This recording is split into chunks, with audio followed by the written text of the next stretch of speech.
Hey everybody, how's it going? This is S. Anthony Thomas. This is the S. Anthony Says podcast, episode number 348. Just to give you a heads up, this is going to be the last episode of this podcast until 2019. I was going to do a new episode this week and then release the best of 2017, 2018 as chosen by you, the top two episodes by the listeners from 2017 to 2018. That was going to be an extra long show to end the year. But as it turns out, I am dealing with a back issue right now. Some might say back issue, some might say debilitating pain, which is what I'm feeling in my lower back right now. So what I'm going to do is I'm going to release the best of episode here. So this is going to be the episode that you get today, and I'm going to take off until early January, mainly because of this whole back thing, because quite frankly, it feels like somebody's hitting me in the back with a baseball bat. So I can't necessarily be my normal jovial self and do this thing the right way, because I wouldn't be able to sit up in the chair long enough to finish the whole episode. So I'm going to just put this little preamble here, and I'm going to release that episode here, which will be episode 348. Best of 2017 and 2018 as chosen by you, the best two episodes or the ones that you chose from those 2 years. And because I will not be seeing you, or you won't be hearing me during Christmas or on New Year's Eve, I just want to say Merry Christmas to everybody. If you celebrate Christmas, Happy New Year to everybody. And I will see you, or you will hear me, in 2019. Take care. Hope you enjoy it. Well, hello. How you doing? This is the S. Anthony Says podcast. This is the S. Anthony Thomas, and this is episode number 259. How are you doing, my wonderful sass bastards around the world? How are you doing? You know, every week you guys give me something to thank you for, and I'll be honest with you. Am I very grateful? Of course. But I'm not going to thank you at the beginning of the show this week. Why? Because I don't want you to get full of yourselves. Yeah, that's right. Did you do nice stuff? Sure. Did you write nice stuff? Of course you did. But I'm not going to mention it. Yeah, that's right. I don't want you to, well, we do nice stuff for him all the time. Let's listen to the beginning of a show before the show starts. He's going to say nice stuff about us. Well, I'm not saying anything nice about you this week, even though you deserve to have nice stuff said about you. Once again, I don't want you to get full of yourself, so I'm just not gonna do it. Not doing it. Nope. All right, I'm gonna do it. Thank you very much for all the listens and the downloads and the spreading of the words, and hello, new sass bastards. Thank you for coming along. I know you came along here and you're listening because you have friends of mine that have been long-term sass bastards, and they've recommended me to you, and of course, and according to what you've written to me, you were listening, you listened to the show, and you listened to some old shows, and now you're permanent sass bastards. So I want to say thank you very much for being sass bastards. So I was trying not to say that, but I was trying to be tough and act like I'm above it all, but I'm never going to be above it. Well, folks, let me ask you this. Now, I know that those of you that are listening to me in Australia, you don't have any snow to worry about, so you're probably laughing at me right now. And in Canada, you got your ass whipped with snow, so you know what I'm talking about. My West Coast people, I used to be one of you, and I know you're going, snow? Yeah, I understand there's this concept of cold water from the sky that accumulates on the ground. I've heard of it, but I've never seen it. F y'all. But we had snow here on the East Coast, my friend. We had snow. They had snow in Philly. We had snow in New Jersey. And it's a huge, what I like to refer to as a pain in the buttocks. You see, I lived in California during the 90s, and I'm back on the East Coast now for now. But I'm telling you right now, when that one snowstorm, even though it wasn't as bad as they said it was going to be, made me think maybe I should take my punk ass back to California when I didn't have to deal with any of this snow crap. That's what I'm thinking. Because it was actually very, very heavy snow. And I'm not a very young guy. I'm capable of shoveling my own walkway without worrying about any serious health benefits or any health problems or any serious health problems or any health problems. Not a big deal. But I don't want to do it anymore. And this time the snow was heavy. And if you follow me on social media, I already showed you I was at a friend's house after I took care of my spot, and I was over there and I was helping them out because they got it worse for some reason. And a big giant block of ice the size of a damn dining room table almost landed on my ass. And at first I thought it landed on other snow, so I didn't hear it hit the ground. It didn't have a, when you hear something heavy hit cement, you hear that boom sound. But this landed on other snow, so it just went poof. So at first I thought it was just a big puff of snow, not a big deal, until I went over and started picking up the pieces. And the pieces that it had broken into, each piece felt like holding a damn cinder block. This was a heavy, big, giant piece of ice that almost landed on me. And I'm sitting there going, okay, winter, you tried to kill me.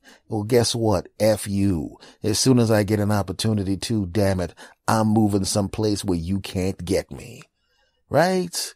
You winter blocked in my car when the plow comes by and plows my car in, and it froze overnight, and I didn't even know that the plow had come through. I thought my car had been dug out. I thought the mighty Toyota Camry was free. Set them free. If you love somebody, set them free. But no, I came back outside and I see this big giant thing of snow on all sides of my car, and a little bit of, I just wanted I wanted to find the person that plowed it in and say, get your punk ass back out of bed, bring your punk ass back and plow my car back out, punk, because I shoveled it out and you plowed it in, punk. And I would have done that if, one, I knew who did it, and two, I could get my car out, and three, I would not do that because that would be harassing and I would go to jail, or the person might kick my ass. But I'm telling you, I'm getting a little sick of the damn winter, my friend. I don't mind. I mean, the cold sucks, right? And I know people in Australia and California are going, loser. Well, F y'all. It's a big pain in the ass, man. It really is, man. It's like winter just comes in and it messes up everything. I mean, it just comes in and just F's up all of your plans. If you have kids, you get stuck at home with your kids. If you don't have kids, you get stuck at home staring at wall-to-wall news coverage of the snow like they didn't know it was coming. Winter's like a bad ex that just keeps showing up and messing up things for you. Right? You made plans to go someplace and then they go, well, it's going to be 4 inches of snow.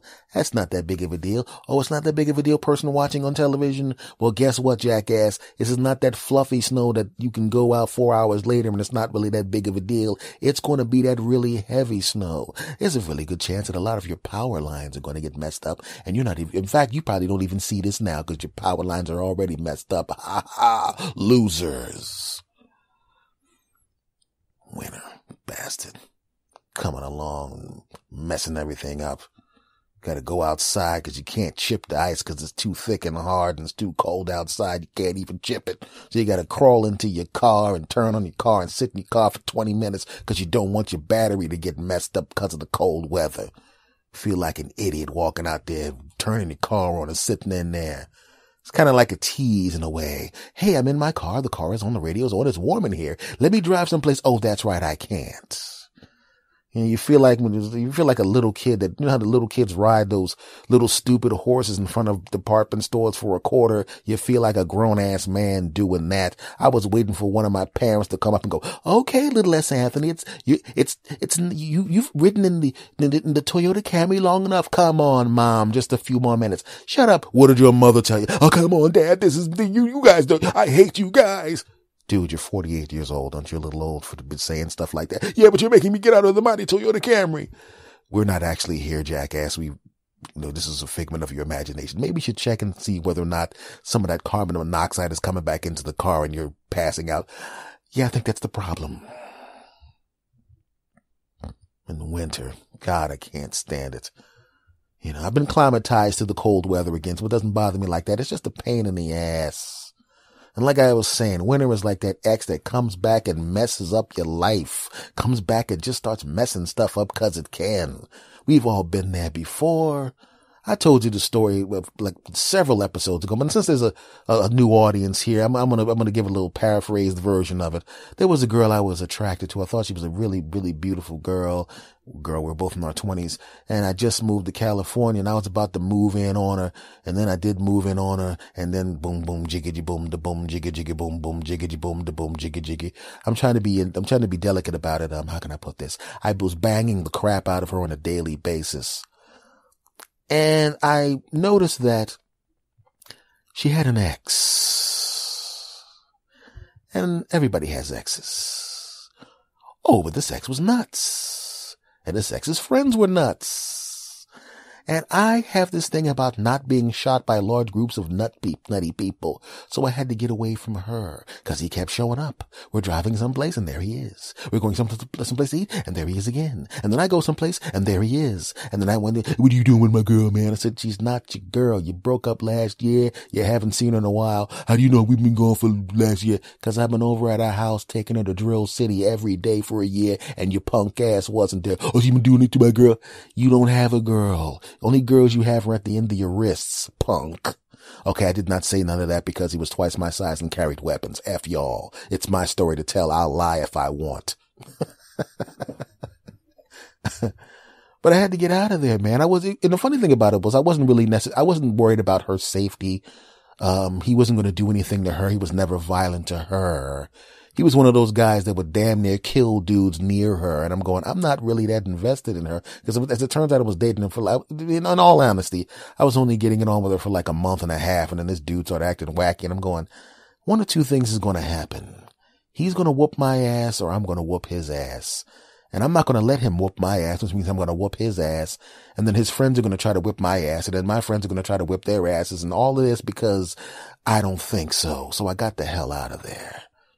And it's not even gender specific. You've seen that before when you have a guy and the ex won't give up and keeps following around and doing crappy stuff, flattening the tires and breaking up the windshield and keying the cars and all of that crap. You've seen it before and they disappear and you think it's okay. And then as soon as you start getting happy, their punk ass shows back up and all of a sudden you find out your tires are slashed and you just gave sugar in your gas tank and your windows are smashed out and all of that crap. And just when you think you're out, there they go again. Well, winter's just like that. Right? Especially when you go through a whole winter and there's no snow or anything like that, and there's no snow in the forecast, and you kind of get lulled into sleep. You get lulled to sleep and you're thinking, there's going to be no snow. I got nothing to worry about. What's the big deal? Dun, dun, dun, dun, dun. Dun, dun, dun, dun, dun. Hello, tonight on the news. I bet you guys made some plans, didn't you? You had some stuff that was going to be really cool to do. You probably had some business opportunities. You had some stuff that's so time sensitive that it has to happen at a specific time. And if it doesn't happen at a specific time, you're going to be ass out. It's going to mess up everything. You're going to have no chance to get this done again. You have to have it done at this exact time and this exact place. And the place that you're going is far away. It's far away. It's near the mountains. And guess what, jackasses? There's going to be 3 feet of snow. You're not going to be able to go there. And your plans are messed up. Oh, you probably thought you were going to do it over the internet. Well, guess what? The place is going to be in a place where it's rural and the power is going to be out. So nice try, jackasses. Oh, and it's going to mess up the phone lines too, punk. Nice try. It's over for you. That business opportunity is going to go through your fingers. Ironically, the same way snowflakes will go through your fingers. Ha ha ha ha. Winter. F you. Well, like I said, I'm a person that used to live in California during the 90s. And when I went out to California during the 90s, it was so good. Christmas time would come around and you'd see those stupid commercials. Rudolph the Red-Nosed Reindeer. You know, those old Rankin and Bass cartoons with animations come on, those claymation craps. And you know it's Christmas time and you're walking around with a t-shirt and shorts on. And there are people walking around Los Angeles, California, and Hollywood, and Santa Monica, and Hermosa Beach, and all of those beaches and all of that crap, looking at Christmas lights that are on palm trees. There's women looking at Christmas lights at nighttime in bikinis with their delicious buttocks and delicious chest yummies and bikinis. And this is Christmas.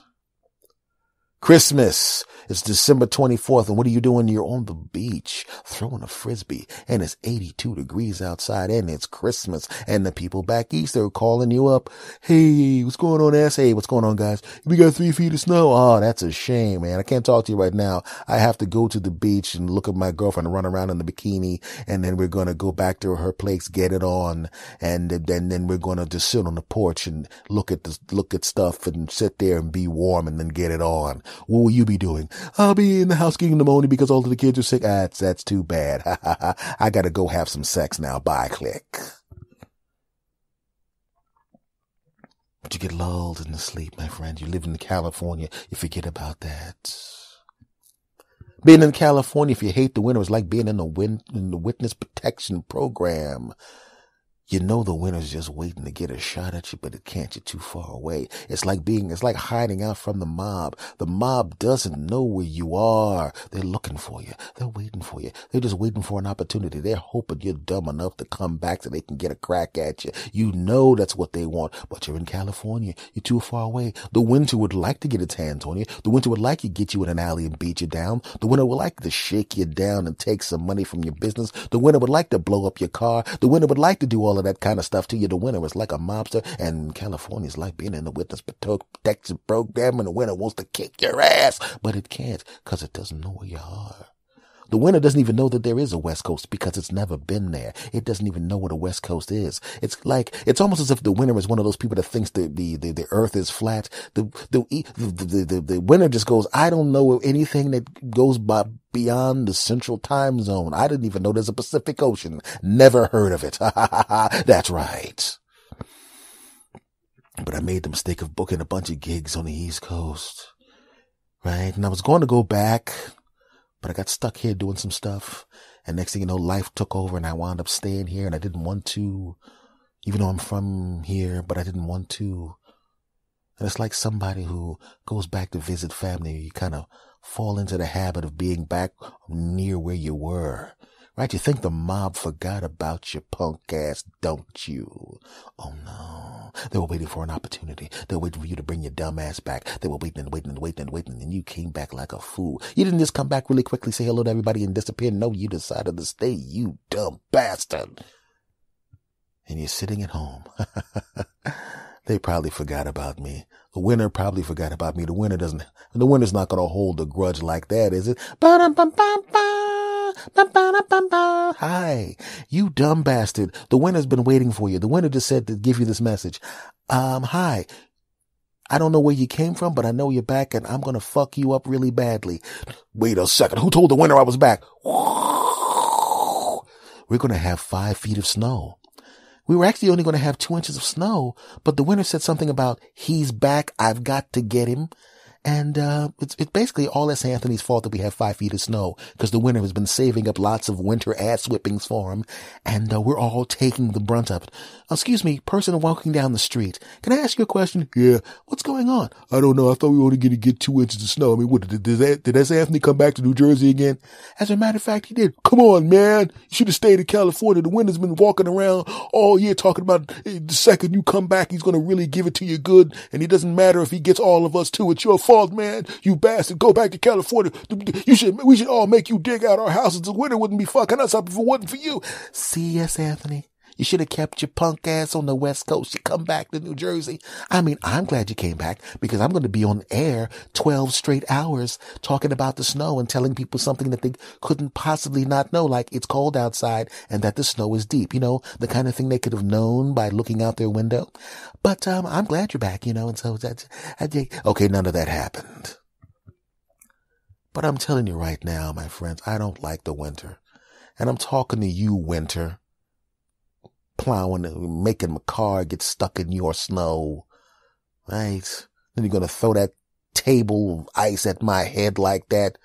Luckily, my cat-like reflexes may be able to get out of the way. Yeah. Well, guess what, winter? March is almost over, so it's moving into another season, you punk ass. And I'll be waiting for you next year. I'll be waiting for you. I know you're going to try to take a crack at me again. You're going to try to snow me in again and ruin my plans. But you know what I'm going to do next time winter comes around, punk? Soon as it says winter's coming, I'm going to go someplace warm and I'm going to stay there until your punk ass goes away, winter. F you. Maybe I'll go visit some of my sass bastards in Australia. Then again, half the animals in Australia can viciously kill you, so I will not be doing that. Unless I can make friends with some Australians, personal friends with you, so you can tell me about the stuff. Don't eat that, don't touch that, that'll kill you there. Okay, I'm gonna need, if I come to Australia, I'm gonna need some of my Australian sass bastards to be around me at all times to protect me from all of those animals that can viciously kill me. And my California sass bastards will actually know y'all personally, so, I don't need nothing from y'all except that y'all, we keep listening and have some of y'all personal friends, so, I'm probably going to be talking to you on the phone off and on, when I'm not doing the show, so I don't even know why I mentioned y'all asses. But anyway, but I just want to say before I end this segment to winter, F you, punk, with your snow throwing ass. I know what I'm going to do to teach you a lesson, when I'm going to go to my refrigerator right now.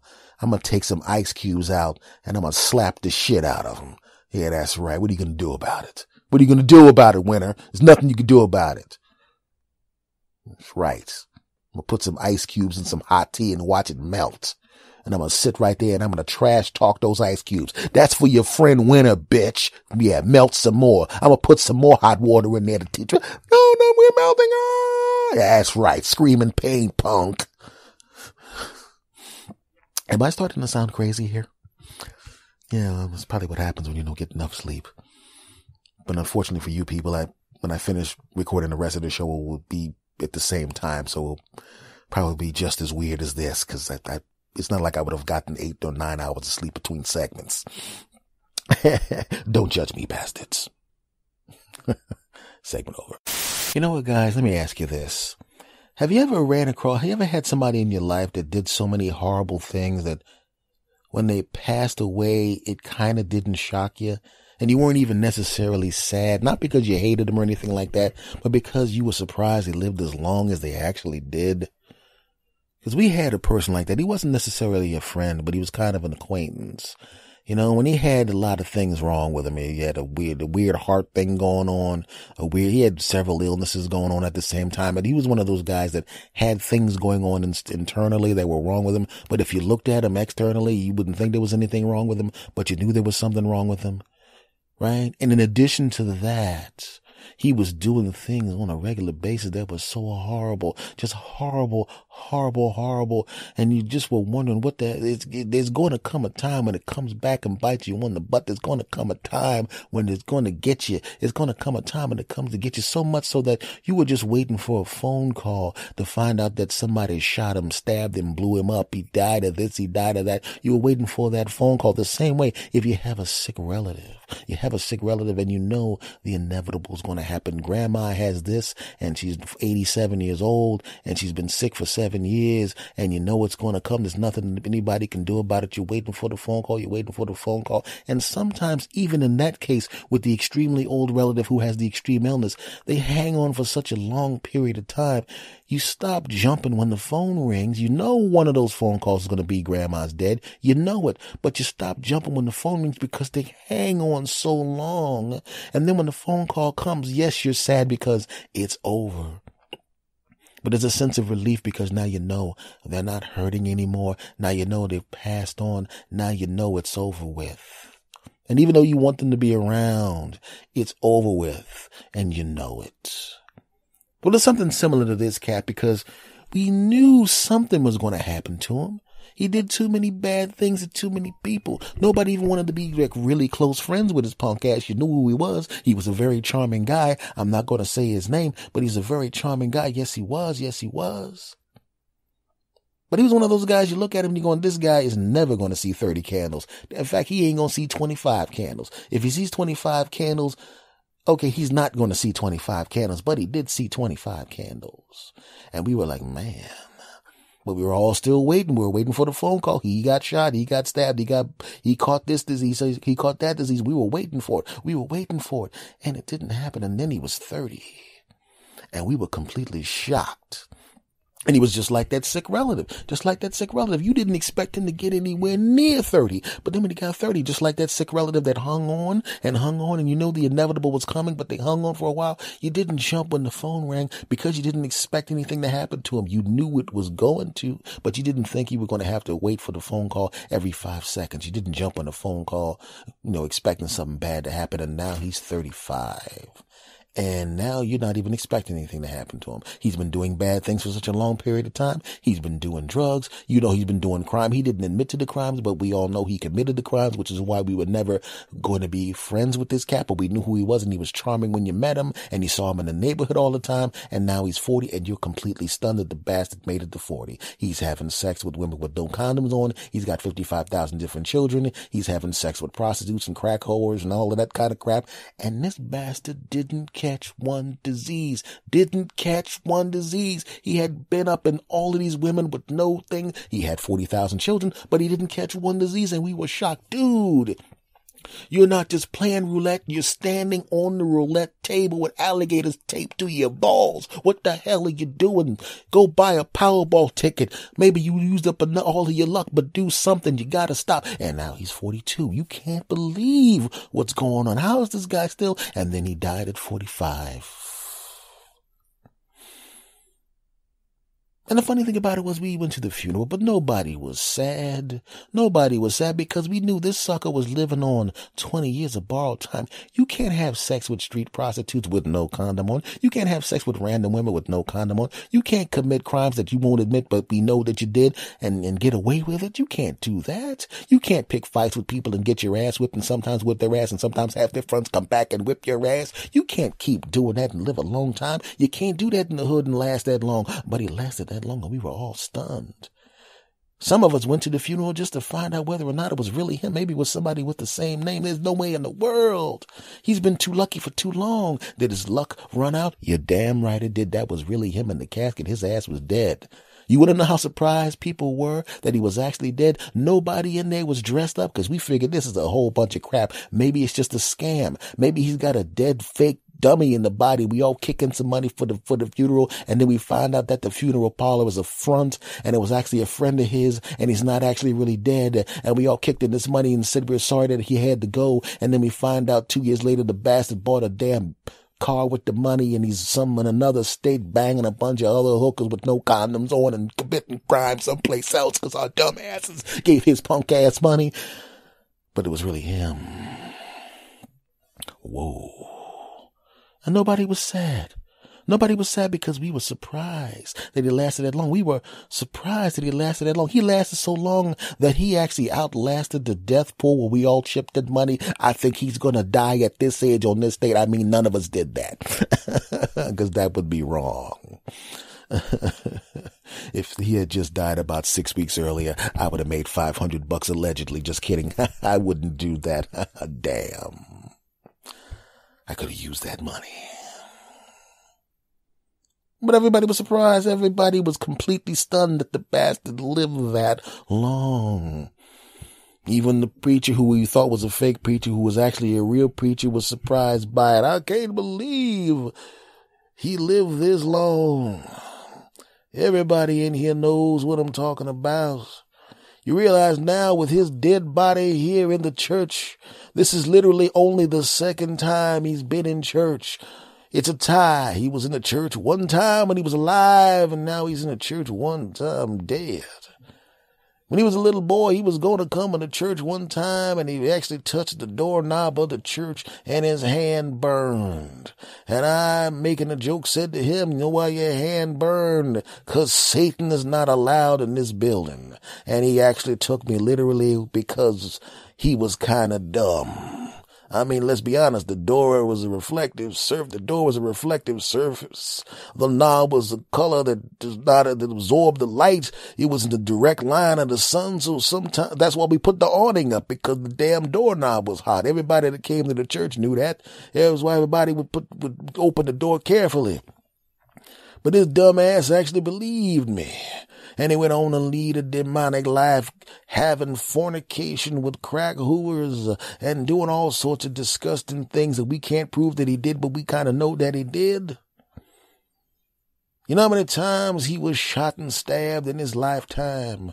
Too many to count.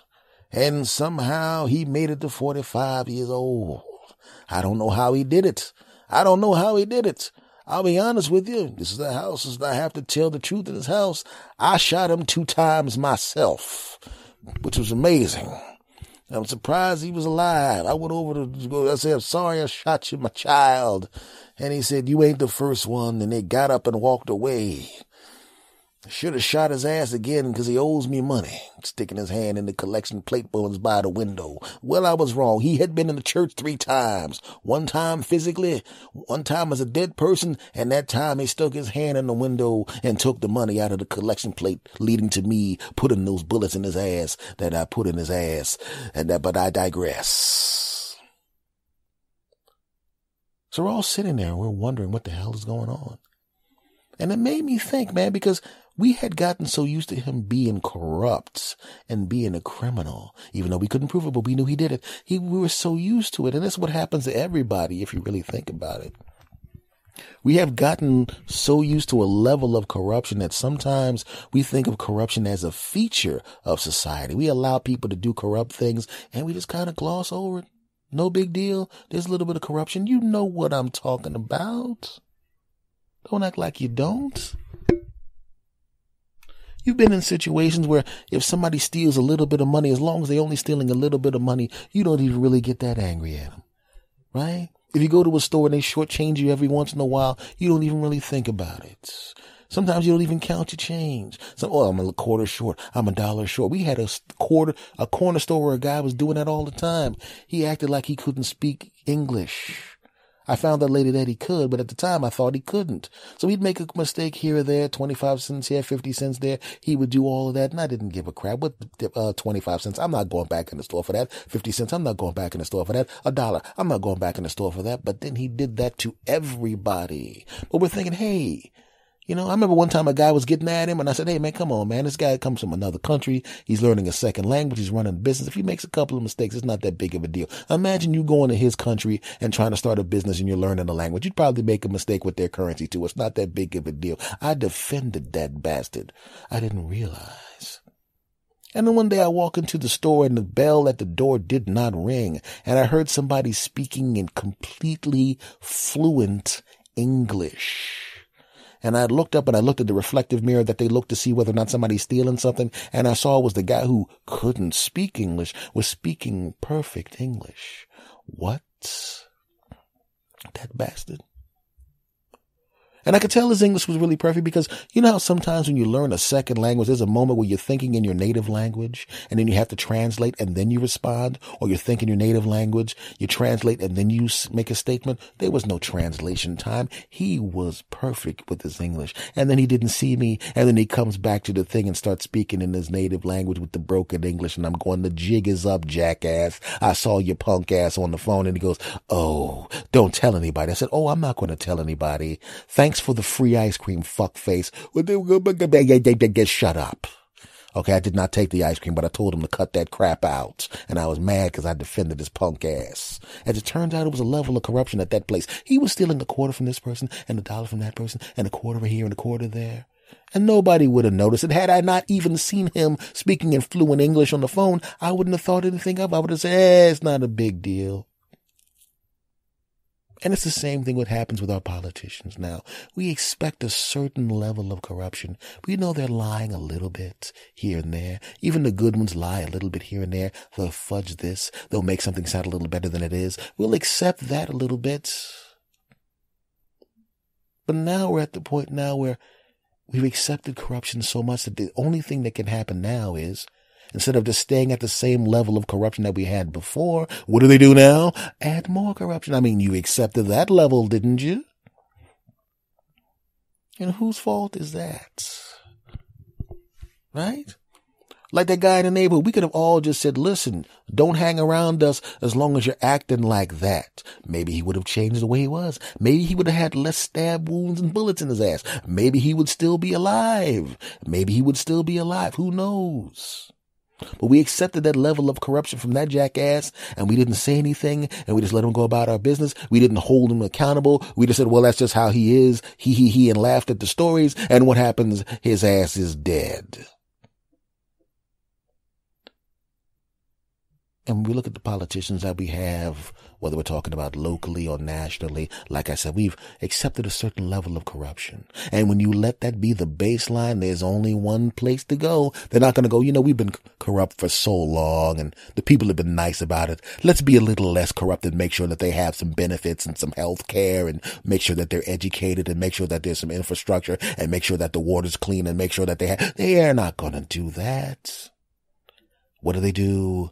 More corruption. And whose fault is that? Right?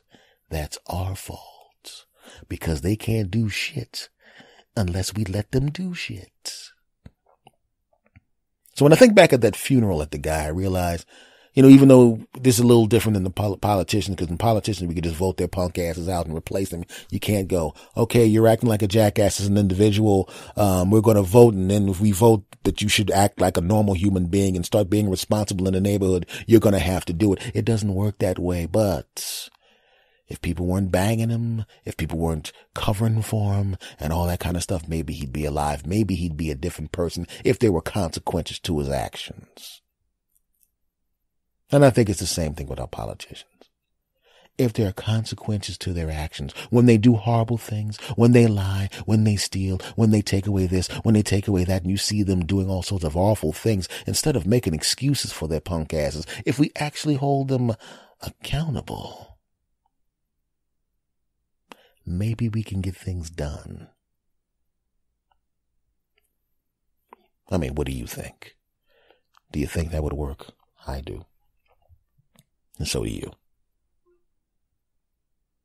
Segment over. You know what, guys and gals, sass bastards around the world. I ran into a couple of friends of mine who some of them were in Atlanta or they were they're from Atlanta and they're still whining about the Super Bowl. And I'm back in my hometown of Villanova, in Philadelphia, the Villanova Wildcats got bounced, really early in the NCAA tournament. And, a lot of times we see these things happen, and we think, man, you know what you did, man. If you'd have done this, you should have done that. Because you can't put yourself in that situation. And you really don't know what it's going to be like in a situation like that. You don't know what you would do in a situation like that, because I'm assuming the overwhelming majority of you people, no matter what country you're in, you've never played in an NCAA tournament as a returning champion. You've never been in the Super Bowl and built up a big lead on another team and then blew it like that. You've never done that. And sometimes I was thinking, man, we don't know as people who are not professional athletes what it's like to build up a big lead like that, or to come in as a fighter that everybody assumes is going to walk through somebody and then have that other person either beat you as the favorite or make it so difficult for you that you're just completely shocked and shell shocked that you actually won.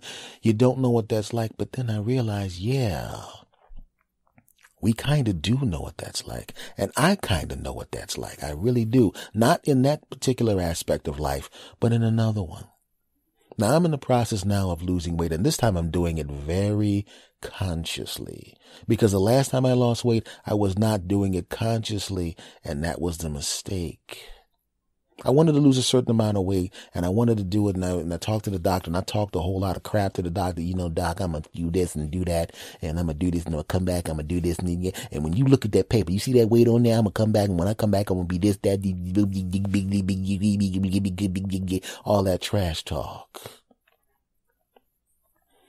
And there was a certain amount of time between the doctor's visit and the next doctor's visit. It was going to be 6 months.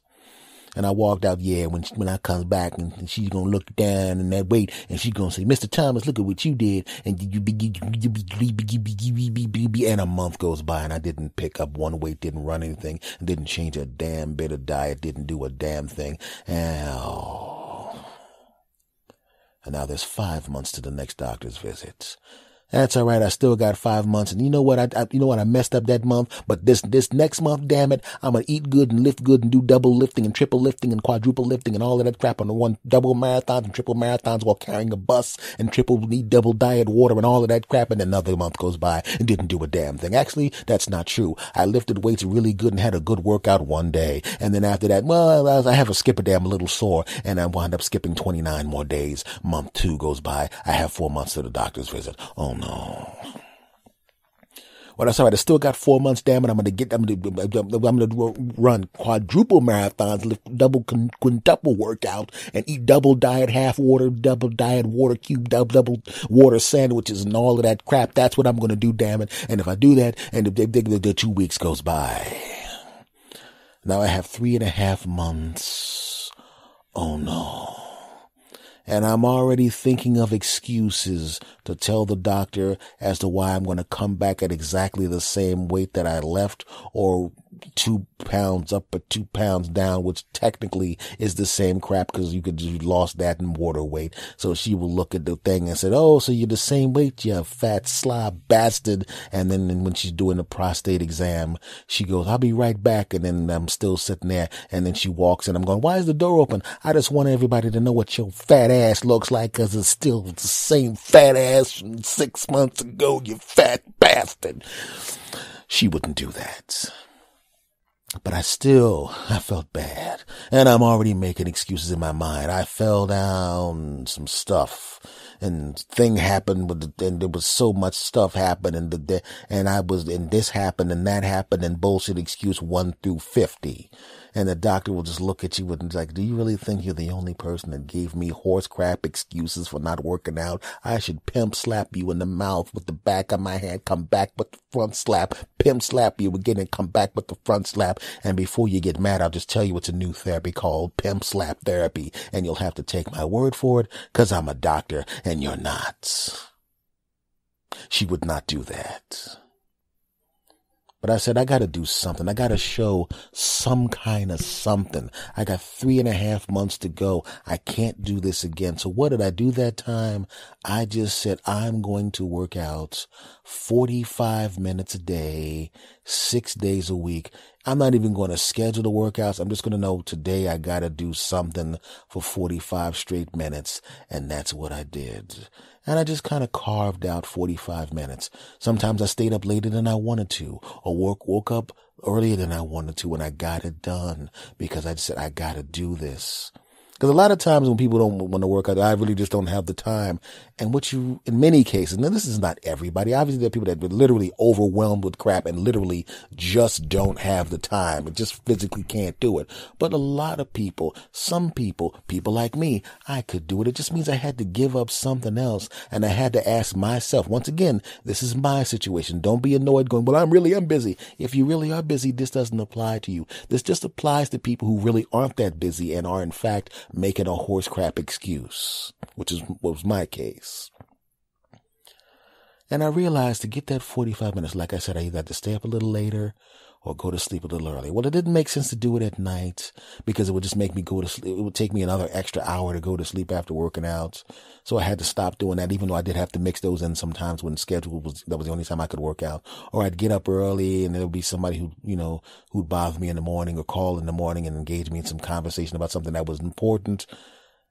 But somehow I had to get it done. So what I started to do was I started to either find a television show that lasted an hour, and I'd wait 15 minutes into the show and I'd work out for the rest of the show. Or when I was supposed to go and hang out with friends and do some stuff, they'd go to a bar or something for an hour or so, or hang out or something like that. I said, I can't do that. I'll meet you guys on Sunday. We'll hang out on Sunday, but I got to take care of this. Or we'll hang out on Saturday, but I can't do it during the week because Monday through Friday and one day, either Saturday or Sunday, I got to get that workout in. And depending on when I get the workout in, that's when I get to hang out with you guys, but I got to get it done. And they respected that.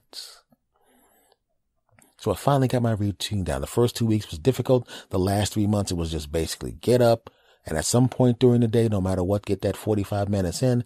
And I didn't. I just did it and did it and did it and did it and did it and did it methodically. And I didn't even pay attention to what was going on. I just kept doing it. And I ate a little more, and I started replacing some of my meat with salads. Actually, people were eating cheesesteaks. I went out, what are you doing? Getting the salad. What are you, a salad eater now? And I would go home and I would chop up my salad and I'd put it together. And sometimes I'd put it together and I'd bring it with me, and they're eating cheesesteaks and double hoagies and triple hoagies and quadruple pizza and double pizza hoagie pizza hoagies. And I'm eating my salad with a little tuna on it. And they're looking at me like, what are you, a punk something? But when they started seeing it happen on a regular basis, they realized I didn't care what they thought. And quite frankly, I'm not really that big of a deal. Peer pressure means absolutely nothing to me for the most part. So I kept doing that. 3.5 months of that. Go to the doctor's office, and she puts me on the scale, and she goes, huh? What the? And I go, what? She goes, you lost 26.5 pounds. Huh. I was so busy being methodical about it. I didn't even think about the fact that I just lost 26.5 pounds. I really lost 26.5 pounds of fat. I didn't realize it. And what I started to do was I started walking around. I was all full of myself now, right? I was right around where I told the doctor I was going to be. Of course, I expected to do it over 6 months, not 3.5 months. But I hit the number and the doctor was like, oh, you really did it? You really did? You said you were going to lose 25. You lost 26.5. Yeah, doc, you know how it is. When you start building myself up like I'm some kind of, I would go places and people who hadn't seen me in a couple of months. Oh God, you look so good. I can't believe you look good. Ooh, you look good. You look good. Look good. Little muscles. You look good. And I started getting full of myself. The same way a boxer gets full of himself when he goes into the ring with somebody he's ranked so much higher than. He should be able to walk in there, knock this guy out real quick, and schedule his next fight for 2 weeks from now. Because let's be honest, one punch, what difference does it make? It ain't like I'm hurt. Round 7, you're bloody. You're ahead on the cards, but you're only ahead by 1 point. I should have knocked this guy out a long time ago. What the hell is this? Football team. I'm up by 25 points. It's tied. What the hell? Or football team. But I wish we should have blown this team out in the first half and we're down by 6. What the hell is this? And I got full of myself. Right? So the doctor's expecting me to come back and have lost another 25 pounds. And then, we're done here. You did weight loss over, done, finished. Yay. I come back and they're 13 pounds heavier the next time she sees me. What the hell? And then the next time I come back, I'm back at the weight where I was the first time. Damn it.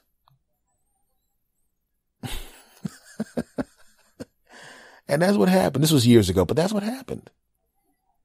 I got so full of myself. And when I sat back and I thought about it, I realized it was very similar to those teams. You show up, right? You get a little bit of a lead on the other team. You get a 25-point lead in the Super Bowl. And the next thing you know, you're losing overtime like Atlanta. I had a 26.5-pound lead. On the weight loss at the time, I had a 26.5-pound lead out of nowhere. I messed up and I still had a 26. And I said, listen, if I can get a 26.5-pound lead, then I'm going to win this game. By the time I come back and see the doctor, she's going to be going, not only have you lost all the weight, but I have some people here from the Mr. Olympia place and they want you to begin training for Mr. Olympia because that's how incredible you look. But that's not what happened, was it?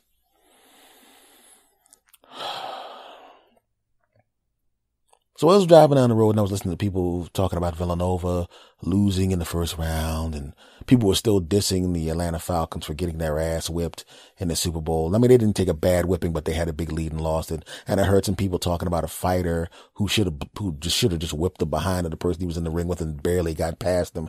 And everybody talks this crap. And I realized I can't talk crap like that because I had a 26.5-pound lead and blew it. Well, I'm sure that at some point in your lives, you had a big lead on something, didn't you? You had a big lead and you thought it was over. You thought the game was over. You thought you won. You thought it was done. You thought you could take your foot off the brakes. You thought you could ease up and you were just going to coast through to the finish line. And then what happened? Bam! Something came up and cracked you across your ass and you're going, how did I lose this? But the good thing about life is you get another opportunity to do things, don't you? You get another chance, don't you? You get another chance. You get another freaking chance to try again. And this time, as I lose weight, I'm doing it as methodically as I was before, but this time I'm very conscious.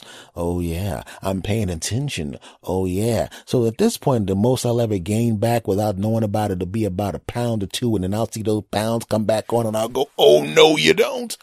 Like a football team, you got a big lead and the other team does something big and gets a touchdown and you go, oh, nice try, jackass. And you keep doing what you were doing to get the lead in the first place instead of playing to run out the clock. You decide to run up the score a little bit. You decide to put them away instead of, if I had that 26.5 pound lead, I should have said I got a 26.5 pound lead, and almost a little more than half the time that I said it was going to get these pounds off in the first place, which means if I keep doing what I'm doing, most likely, not only will I have by the end of the next 6-month period lost all the weight I need to lose, I will be getting to the point where I'm starting to sculpt and I can build up the muscle. Not only will I step on the scale with all the weight gone, I'll step on the scale and I'll do a little flexy, and a little tricep flexy, and a little back flexy, and a little left, right ass cheek flexy.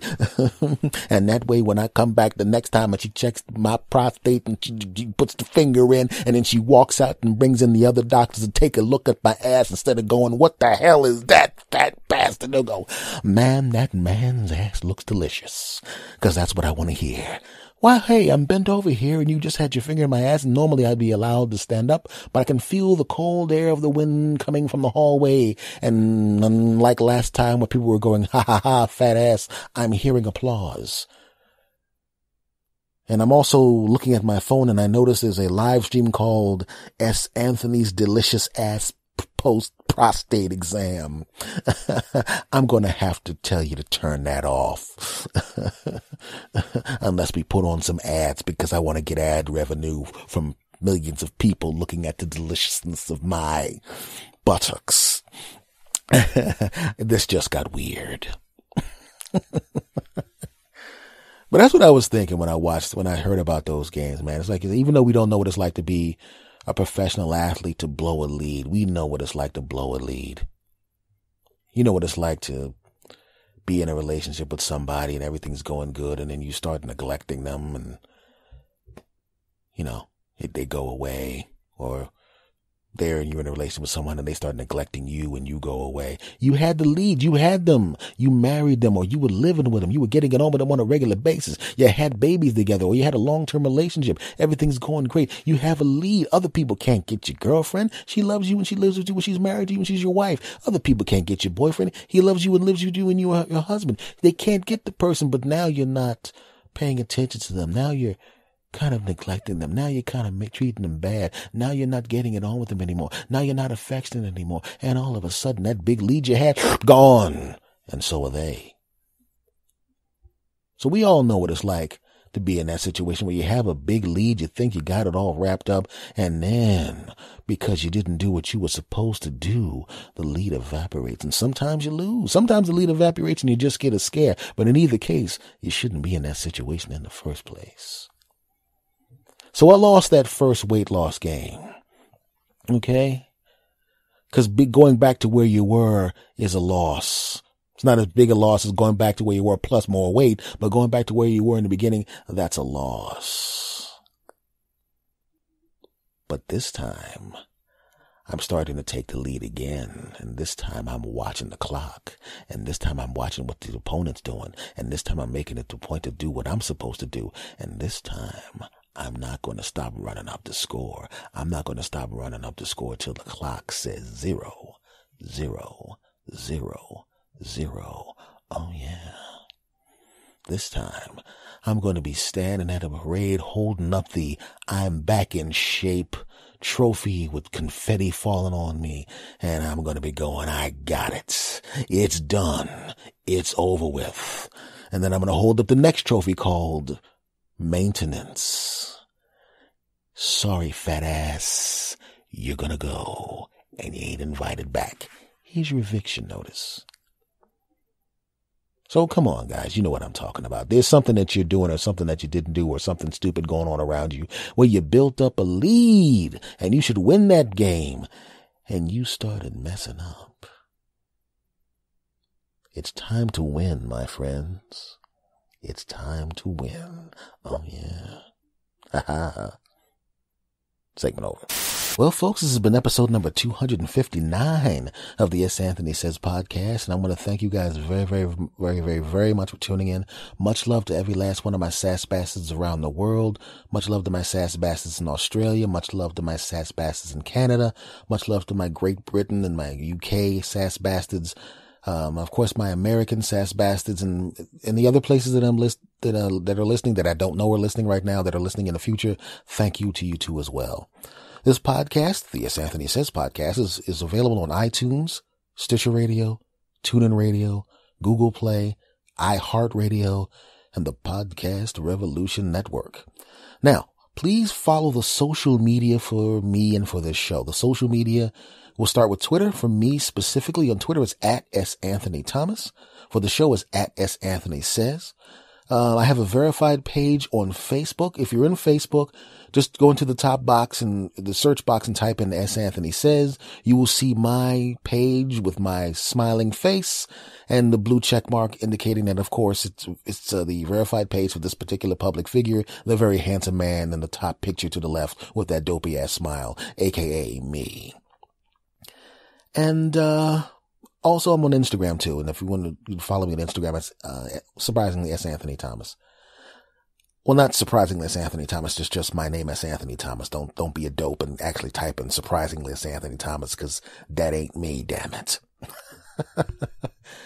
If you want to send some messages to me, you want to send declarations of love, suggestions, comments, declarations of love, please do so at this address. talktousanthony@gmail.com. TALK, the word to, T-O, my name, S. Anthony, @gmail.com. And before I go, once again, as I always do, and I mean it every single time because you guys have been really, really cool, thank you very, very much. I appreciate the kind words. Thank you for the direct messages of encouragement and love for the show. Thank you for the email, love for the show. Thank you for the tweets and the retweets. My Potter and Family, Tripod. These are both hashtags you should check out for good stuff. Hashtag Potter and Family, hashtag Tripod, hashtag Pods in Color. Any of those hashtags will lead you to good shows. So damn it, click on them and get to listening after you listen to my pod, of course. Anyway, but folks, I want to thank you sincerely from the bottom of my heart for everything that you've done and for being really, really cool to me. I really do appreciate it. And folks, it doesn't matter to me where you listen to me, where you're listening to me on riding on a lawnmower, on a treadmill, walking down the street, driving in your car. Thank you for letting me into your ears, into your mind, into your hearts. And folks, I'm going to say goodbye the way I always say goodbye, and I want you to do it with me. I know you do it with me, and I want you to keep doing it with me. And new sass bastards, it's part of the thing. You got to do it with me. You got to say it out loud. Are you ready? On the count of 3. Of course you're ready. Are you ready? Let's do it. 1, 2, 3. S. Anthony. Out. Go! S. Anthony Thomas. Go! S. Well, hello. How you doing? This is the S. Anthony Says podcast. This is the S. Anthony Thomas, and this is episode number 248, my friend. That's right. But also it's episode number 1 of 2017. That's right. That is right. Happy New Year, sass bastards. Happy New Year to you. And thanks for coming back yet again for the 248th time. Oh, yeah. Now, I don't know what your New Year's party was like. I just kind of chilled and had some stuff I had to take care of, and so I didn't get to do as much of what you did, you drunk bastards, as everybody else did. But, it was okay. But I'll tell you this, my friends. I'm still thinking about Christmas, and what happened during Christmas. Everybody indulges themselves in 2017. When the year switches over, you get drunk, you eat some crap, you do this, you do that. And I got to be honest with you. From what I've seen, I know myself well enough to know that sometimes I like to do things and not have people know about it. Right? It's like, cause I thought about it. It's like, if there was social media 20 years ago when I was in my 20s, oh man, I would have gone viral so many times with some of the crap I'm doing. Here's a guy getting it on with his girlfriend in the back of a truck on I-95. I mean, not that I've done that. I'm just saying that that's the kind of thing that other people that are not me have done. Don't judge me. Shut up. But what I'm saying is that, sometimes you just want to have something to yourself, man. Like I said, I'm on social media and all of this kind of crap, and I have all these websites and all that garbage and all of that crap.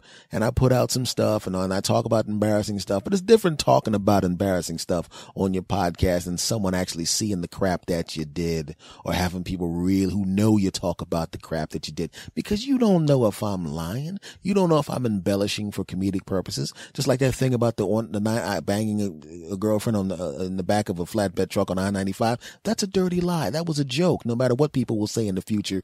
Anyway. So what I'm saying is, you gotta have something we gotta, in 2017, we just like keep some stuff to ourselves. I don't want to know everything about everybody. Just keep something to yourself. Everybody knows what it's like when you want to have something to yourself, right? You've done it before where you just want to have a little special something. It doesn't even have to be something big. It could be like a sandwich that you want, right? I really would like to have a sandwich from the blah, blah, blah shop.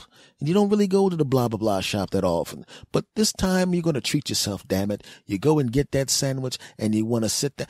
And you want to sit down and you want to get that movie you like that you bought, but you didn't get a chance to watch, and you want to say, hey, I'll watch that movie I like. It's a movie I've been wanting to see anyway. Plus this great sandwich I've been thinking about for the past 4 months. And then you know what I'm going to do? Since I got this, I'm going to go get this sandwich and I got this movie. I'm going to have the movie and a sandwich, and I'm going to get that expensive beer that I usually only drink on New Year's Eve or only drink on birthdays. There's nobody here. My wife's out of town and we don't have any kids yet. And it's just me, this movie I wanted to see that she wouldn't want to see because it's too damn violent, which is the point of buying the crap in the first place. Plus this sandwich she damn sure wouldn't want me to eat, and this beer that she would go, what are you drinking that crap for? I'm gonna drink that beer. So this is what the night's gonna be. Me, that movie where the people blow each other up, and I don't even remember the title. I think the title is Dudes Killing Each Other's Asses. I don't know, but that's what's gonna happen in the movie. Plus the sandwich, plus the beer. Oh yeah, wait a second. That's not all I'm gonna do. I'm not done yet. I like chocolate cake. I love chocolate cake. My wife says I'm on a diet. Well, guess what? She ain't here. So now I'm going to get that movie I wanted to see where the people whoop each other's asses for the whole movie, where in fact the people that were making the movies whooped each other's ass while making the movie, but that was in tabloids and that's not important. The movie is about people whooping each other's asses, the damn sandwich I'm not supposed to have, the beer I'm not supposed to have, and the chocolate cake I'm not supposed to have. Damn it, I'm having it. And what is cake without ice cream, right? What is cake without ice cream? Damn it, I'm going to have the movie where the people whoop each other's asses. I'm going to have the sandwich I'm not supposed to have. I'm going to have the beer I'm not supposed to drink. I'm going to have the cake I'm not supposed to have. And I'm going to put on top of that cake some ice cream I'm damn sure not supposed to have. And it's going to be a wonderful night. And I'm not done there, damn it. I'm turning off my cell phone. I'm turning off my home phone. And you know what I'm going to do just to make sure nobody comes and knocks on the door just to say hello? I'm parking 7 blocks away. And then I'm going to go home. People are going to see that my car's not there. I'm going to have the lights out. I'm going to watch the TV through headphones so no one can hear the TV. I'm going to pull the shades down, and it's all about me, damn it. It's all about me. Oh, damn, yeah. And that may seem like an exaggeration, but let's be honest. You've done it before. Don't act like you haven't had a meal you really wanted to have and you prepared yourself for that meal in a way that other people might think is stupid. Right? Now, granted, The scenario that I just set out was definitely not me. It was someone else, just like the person who was getting it on with his girlfriend in the flatbed of a truck in I-95. That was not me. And also this whole thing with the drink, the movie, the sandwich, the ice cream, the cake, and that was also definitely not me. No matter what happens in the future, if someone who's a friend of mine confirms that all of that was me, that whoever that person is who is listening to this podcast, and I'll kick your ass if you open your mouth, even though none of that was me. Don't judge me. Shut up. But I had a friend who was almost as embarrassing with some stuff, man. You know, now granted, me personally, like I said, none of that was me. That was a hypothetical person. But I had a friend who loved pasta. Wasn't supposed to eat it, but loved it. Was not supposed to put it in his mouth, but loved it. Loved it. Loved it. So when 99% of the time, he stayed away from it. But there were times when he was going to have his damn pasta, and I shouldn't have said 99% of the time. I should have said 70, because sometimes he ate it. But it wasn't enough to just eat a little bit of pasta. When he ate pasta, he really ate pasta. When he ate pasta, he shoveled it down. When he ate pasta, his body was 74% pasta. Yeah, I said it. So what did he have? We called them pasta pants. He had a certain pair of pants, and this is no joke, where he would literally put those pants on in preparation of the amount of pasta he was going to eat. He would get one of those big things, those big tins of pasta, that if you stuck your hands out from your shoulder out and extended your hands horizontally, well, the pot would take up that amount of space, and the pot was deep, and he would shovel pasta in his face in his house by himself. And we would go over there. Hey, man, what's going on? Hey, guys, come in. Like there's a key underneath. You know where the key is? It's underneath the flower pot. Let yourself in. You all right in there? Yeah, all right. Oh my God, he might be sick. Let's get in there. And you see his punk ass sitting in a chair, in his lazy boy chair, laid back, looking like he just took 2 shots of heroin.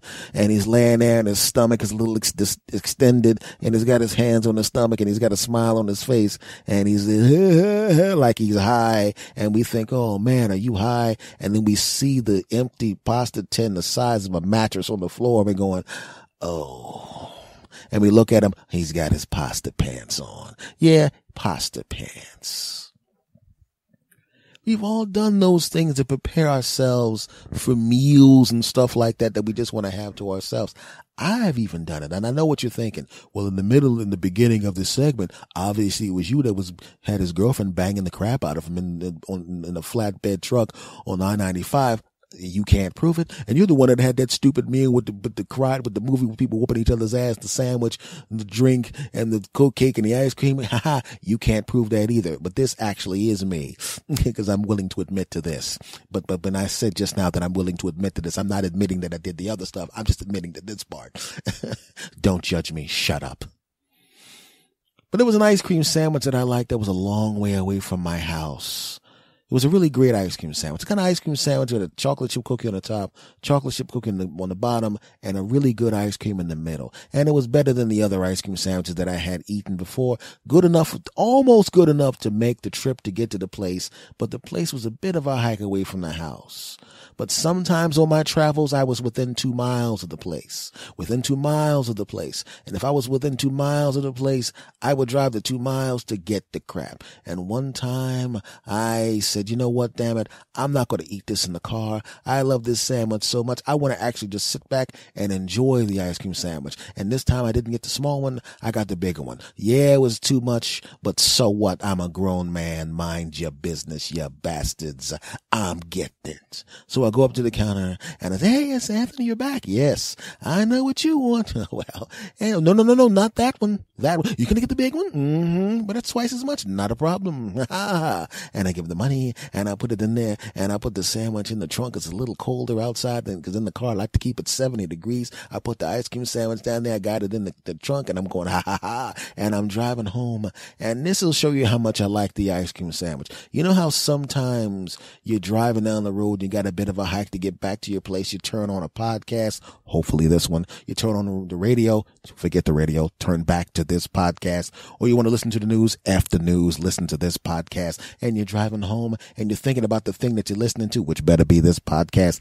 and you're just enjoying the process. And in the back of your mind, you want the ice cream. You go, oh yeah, when I get home, I'm gonna have this ice cream sandwich.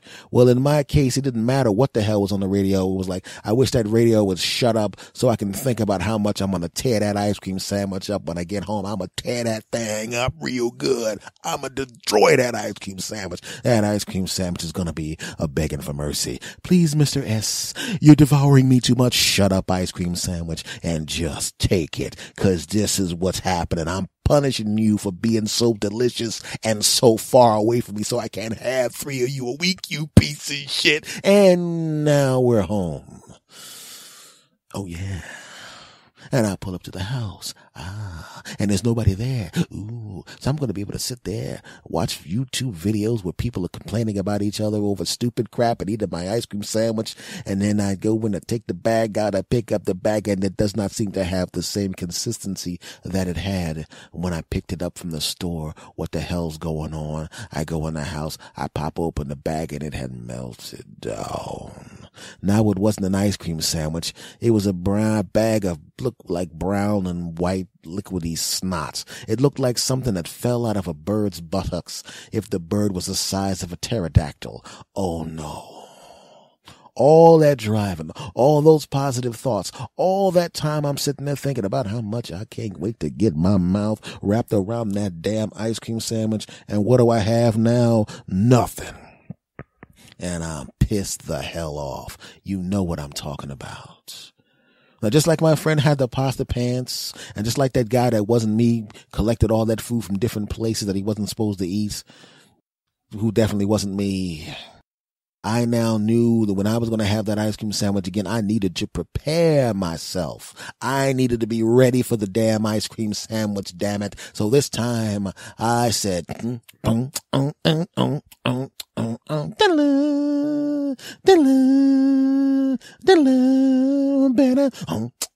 for those of you that are too young, that's the Mission Impossible music. And technically the Mission Impossible music is before my time, but so what, punk? Now you know. It's a spy series. Shut up. I'm going to continue with the story. So I decided, damn it, I'm never going to let that happen again. I'm never going to spend all that money on a damn delicious ice cream sandwich and not even get to eat it because when I open it up, it looks like pterodactyl droppings. Hell no. I'm going to be ready. So I go to the store, and I go to the store specifically for one reason, to preserve the ice cream sandwich. And what do, my friends? I buy a hot and cold thermal bag, and I leave it in the trunk. And it's the only thing in my trunk. The only thing in there other than the kind of stuff that you need for your car, like your tires, fix it flat and all that crap, is the only thing in the trunk that isn't car related. Why? Because I'm going to be prepared next time. Just like when I was with that girl and we were with a bunch of friends and she said, oh yeah, I told you need to be more spontaneous. I said, I'll show you spontaneous. And then we climbed through the window, took off our clothes, and I banged the crap out of her on the back of a truck. Like I said, that was not me. You know, and it definitely was not me that knew that she was going to say something like that and made it a point to have condoms just in case she wanted to give up some delicious buttocks. But that's beside the point. That was definitely not me. What I'm saying is the person that wasn't me made it a point to have fresh condoms in his pocket. So when his girlfriend tried to do one of those I challenge you things and that what he knew was going to lead to banging, she was saying all that crap thinking he wasn't going to be prepared. Then he whips out the condom. She smiles, he. And then he takes her to Pound City and then she takes him to Bangville. But that definitely was not me. It was someone else. Mind your business. The point is, be prepared, and I was prepared. I had the hot and cold bag in the trunk, and I didn't know when I was going to go back to that place, but I knew I would. And eventually, 3 months later, I wound up back at the ice cream sandwich place, and I get the ice cream sandwich, and I'm sitting there looking at the ice cream sandwich, and I'm going, oh, damn it. I'm going to have to eat this now. I'm not going to get to enjoy this at home. Damn, wait a second. Open up the trunk. There's the hot and cold bag that I had purchased 94 days earlier. I open it up. I throw the ice cream sandwich in the hot and cold bag. I close the hot and cold bag, put it back in the trunk, close the trunk, get in the car, drive home. And the whole time I'm driving, a little bit faster than I'm going. Even if I get a speeding ticket, damn it, it's worth it. It's worth it. I'll take the speeding ticket just to make sure I can enjoy this delicious sandwich. Huh? Speeding tickets are $100. I will not get a speeding ticket, not even for this damn sandwich. I'm not an idiot. And I'm driving home. And the whole time there's sweat pouring down my face. Is he going to make it? 7 miles. Let me turn on the radio. In the news today, it's going to be a lot warmer. How much warmer? So much warmer that even if you have your ice cream sandwich in a hot and cold bag, the weather's going to fuck that sandwich up. Ha ha. Shut up, news guy. Click. And I start speeding up again, and I see police officers. And I'm not going that much over the speed limit, but I'm not going to go too much over the speed limit. I slow back down, and I'm driving with the thing, and I got to squeeze the steering wheel, and there's more sweat dripping down before us to turn the radio back on. Ha ha ha. If you're not home with your ice cream sandwich by now, it is probably looking like a big bag of pterodactyl droppings. Ha ha. Shut up, radio guy. Turn off the radio. 3 miles. 2 miles. 1 mile. There's that block. Pull up to the traffic. Turn off the car. Put this club on the car. Get out of the car. Wipe the sweat from my brow. Open up the trunk. Grab the hot and cold bag. Pull it toward me. I'm not even going to open it up. I got to open up. I got to know. Damn it. I open up the hot and cold bag, and what do I see? My ice cream sandwich is still cold. Oh, yeah. And then I go into the house. Oh, yeah, this is going to be great. I'm going to tear this sucker up. I'm going to demolish this sandwich. Hey, what you got there? Hey, baby. Oh, you got one of those ice cream sandwiches. Oh, fantastic. Oh, let me go get a knife. Oh.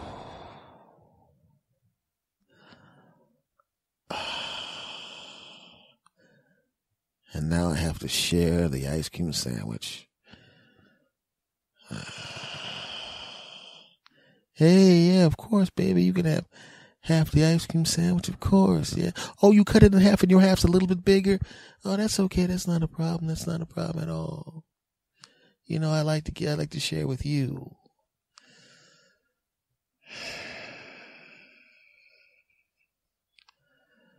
I'm hoping that I can salvage this with some extra banging. I'm hoping that she allows me to get some delicious buttocks. Maybe not to be a pig or anything, but I thought she wasn't going to be back for like another hour, and I'd be able to eat the damn sandwich before she got here. Oh, let me see me. I'm hoping I can get some sex. She's smiling at the movie. Okay.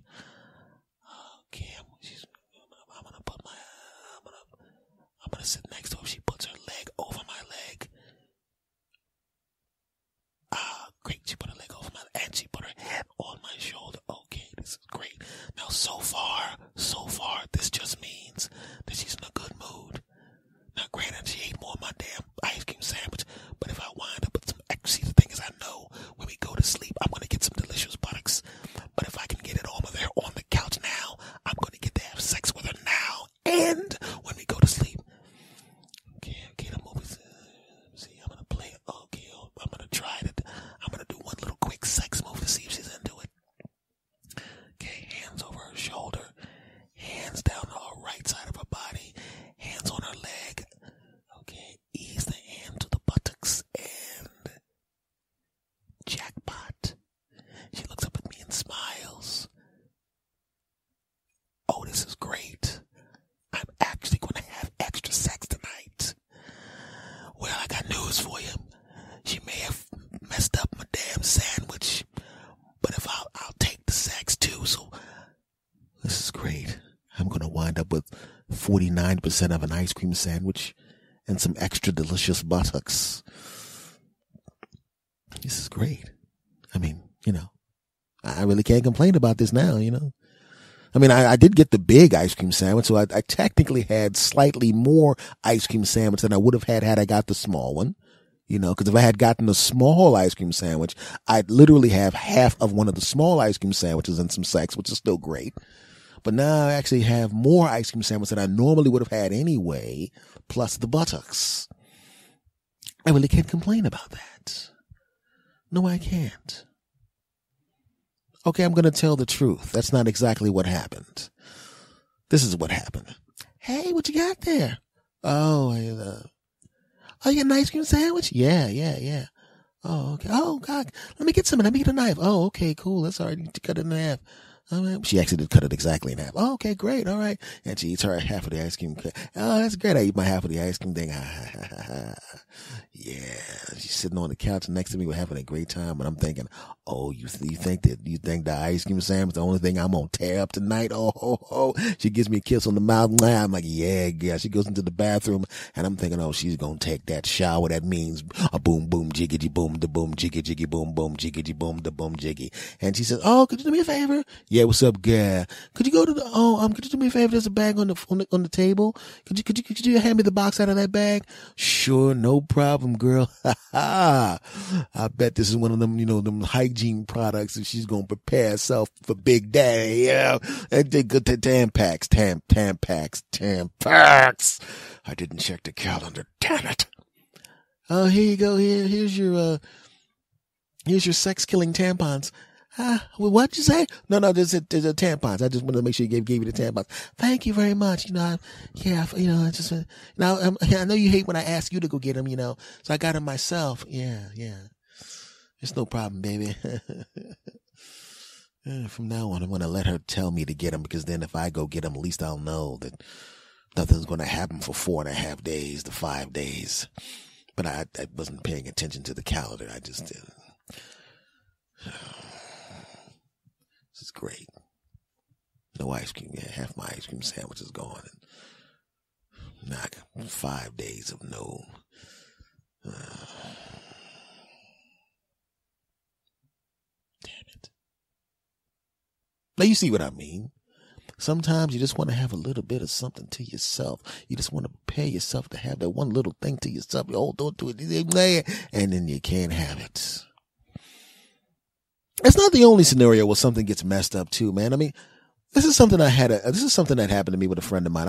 We were eating at this place and it was like a little hole in the wall place, a little greasy around the edges, but everybody liked it. And we're sitting there eating our sandwiches and a fly lands on this dude's sandwich, right on the side of the sandwich. And I always wondered about that. It's like you have that 5-second rule when you throw things on the floor, which is, of course, ridiculous.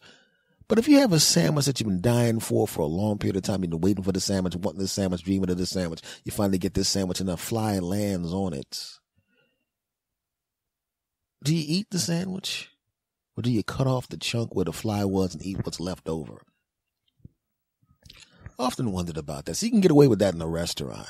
But what about you're at your house? What about you buy that crap? You go back to your house. You're there. You had in the places across town, just like with the ice cream sandwich. You got the sandwich on the table and a bug lands on a part of the sandwich. So you cut off that part of the sandwich and eat the rest of it, or do you just say screw it and go get another sandwich? I don't know. I was thinking about that. That happened to me one time. The fly landed, one of those big giant flies landed right on the side of my damn sandwich. I cut off the part of the sandwich where the fly was because I saw the fly not touch the rest of the sandwich, but I cut off the part of the sandwich where the fly landed. And for some reason, I just couldn't put the damn sandwich in my mouth. I just couldn't do it. It's something to me was like, no. Ugh. And even though I knew the fly didn't touch the rest of the sandwich, because I was looking right at it when the fly landed, I just couldn't do it. And sometimes when something like that happens in your mind, you start thinking about other things that have nothing to do with that. And I started thinking about, in 2017, people that come around you when you're working on something special, and them being there kind of ruins it a little bit. You're building something nice and you got your little sandwich there, and the sandwich might be a project you're working on, might be a relationship you're working on, it might be something that's important to you, and then they come and kind of land on it, right? And kind of ruin it a little bit, right? And even if you get rid of them, the fact that they were there and said that thing, did something, kind of messes it up for you. You know what I mean? It's like, oh, you're on a date with someone, and then they all said, oh yeah, didn't you work at the blah blah blah club? Oh, dude, really? No, I wouldn't have known about that. Hey, ass, remember that time you were with them 3 girls? Dude, really? Right?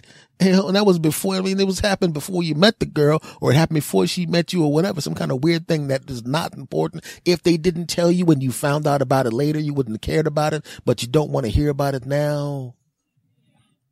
I had a girlfriend one time when she was mad at me. She was staying at my place. She literally left. It was like a picture of an old boyfriend, and she kind of left it on my dining room table. And I'm like, why are you carrying around a picture of this dude? What the, well, that was the day I graduated from college, and, I was really happy. So that's the only picture you got graduating from college? The only picture is you hugged up on some dude? Well, he was my college boyfriend. So I know you for a fact. You're a photographer. You have 9 million pictures. There's other pictures. You don't have any pictures of you with your dad, with your sisters. You know what I'm saying? This is the one you're carrying around. Come on. I'm not an idiot. Now, had I not seen that picture, it wouldn't have been a big deal. Right? If we had been married for 10 years and that picture was in the back of the closet, I wouldn't have given a crap. But this was in a new part of the relationship. The sandwich had just gotten to the table. I was just digging into the sandwich. I just had one little bite of the sandwich. It was delicious. And I was like, yes, I'm going to make a meal out of the sandwich. Fly lands on it. What was the fly? A picture of her all smooched up with some dude. And she kept the picture and was on my dining room table. Oh, come on. Sometimes that thing lands on your sandwich and messes up the sandwich. Even if you get rid of it, if she apologizes, I'm sorry, it's not really about him. And you're not going to break up with her over the picture. You're not going to throw the sandwich in the trash because the fly landed on the corner. But, you kind of chop that corner off the sandwich. Like I kind of chopped that corner off of the sandwich. I chopped that part off and I threw away she had her the ex-boyfriend picture still. I threw that part away because this guy's long gone. He ain't even in the same side of the country we're on. And even if he was, he ain't me. It doesn't really matter, but still it annoyed me. And I said, all right, we'll forget about it. But you didn't forget about it. The same way if you cut that piece of the sandwich off, there's still something in your mind that says that's a fly sandwich, fly sandwich, fly sandwich. Right? And there was something about me that said she always got to hold on to other dudes, hold on to other dudes, hold on to other dudes. I can't take it. And it's not the same sandwich anymore. It's not the same sandwich anymore. And I thought about that. And like I said, I don't know why that thought came into my mind when I was thinking about a sandwich, but if you really think about it, that's kind of what happens when you're building something nice and something important to you. And then somebody comes along and says some crap, does some crap, gives you every time you mention the thing that's important to you, they always got this stupid facial expression on their face. They're always putting it down. They're asking things of you to let you know that they don't even remember that at a specific time you do this specific thing that they should know is important to you. And it just kind of drags you down, And even though they apologize, even though they cut off that little piece of the sandwich where the fly landed, still, even though the sandwich is still delicious, still, all you can think about is a little piece that got cut off by the person doing or saying the dumb thing that the person did or said, and it's frustrating. And it's a pain in the ass. And what I've learned to do now is to put my sandwich places where there are no flies. Right? And if you put your sandwich places where there are no flies, you're in good shape, my friend. Right? I'm at the point now where there are certain things that I'm doing podcast wise and career wise. There are certain people that are around me friendship wise that even though I dig them for the most part, I don't tell people everything because I don't want to hear any crap. I don't want to hear it. You don't want to, like when I started doing comedy, I'd have relatives and friends go, oh, you're going to go to that little place and do your little skits? I'm going, little place to do little skits? At the time I was doing comedy around 7 years professionally. It was what I did for a living. I had been on television. I had been on radio. I had been on the cover of newspapers. Right? I knew there were going to be 300 and something people in the club that, and little skits in a little place. right? Now, technically, that's not that big of a deal. I could look at my resume, and go, hey, I've accomplished some things in a short amount of time, and I'm highly thought of where I am. This is pretty cool. But then your girlfriend or someone close to you calls it the little place with the little skits. And you see the fly walking around the side of the little side of your sandwich. And you go, yeah, well, even though she said that, I still love her. And also I like banging her. So I'm going to,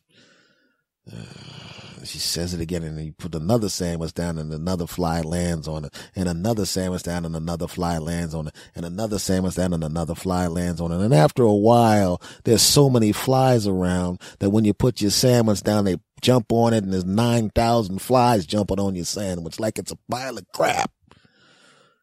And you realize you can't have these people around your sandwich anymore. You got to be where the flies aren't. And that's what I've decided to do in 2017. I've got a delicious sandwich that I'm building right now, and I can't wait till I'm finished building it so I can sit down and eat it. But I ain't going to let any flies land on it. So that's what I would say to you, my friends. I know there are things that are important to you. Could be something small, could be something big, but it's important to you. It's your delicious sandwich, and the flies are coming. And it's up to you to put your sandwich where the flies aren't. You dig? Or put your sandwich wherever you want, and when the fly shows up, swat the bastards. But you don't want to do that, because swatting bastards is, it'll land you in jail. And you don't want to do that, because then if you're in jail, a bunch of dudes will make you their delicious sandwich, and I don't think you want to be anybody's sandwiches, because that's not good. It's not fun. You don't want that to happen. Tee-hee. Segment over. All right, guys.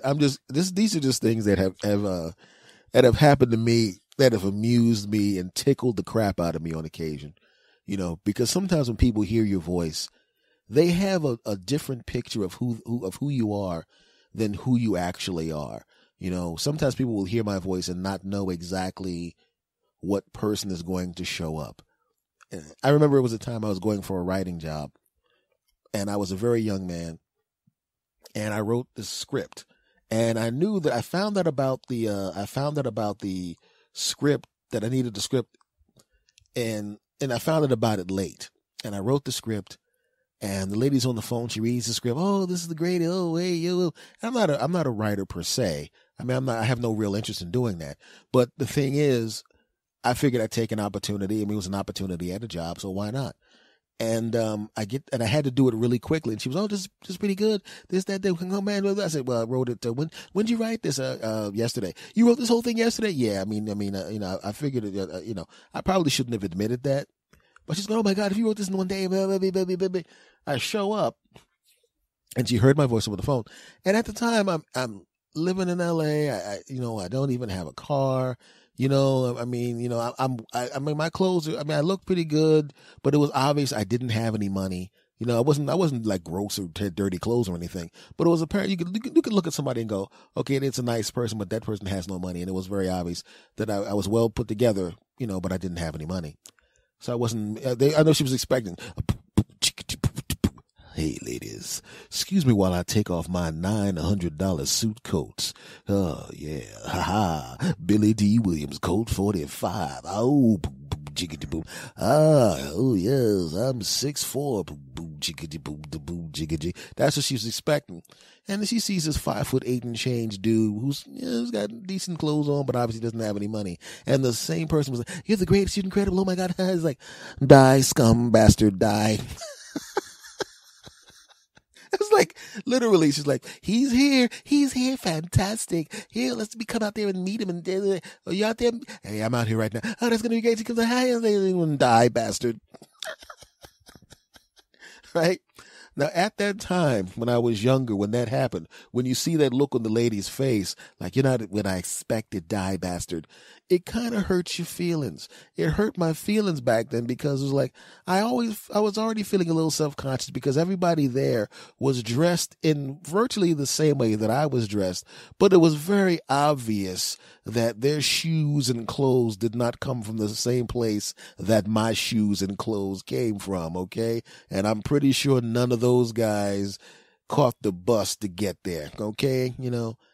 So that hurt my feelings, and and then she started making excuses. Well, basically, if I looked the way she thought I was going to look, if I was Johnny Smooth, I would have had that job in 4 minutes. But because I was just some dopey kid, and it was like, die scum, right?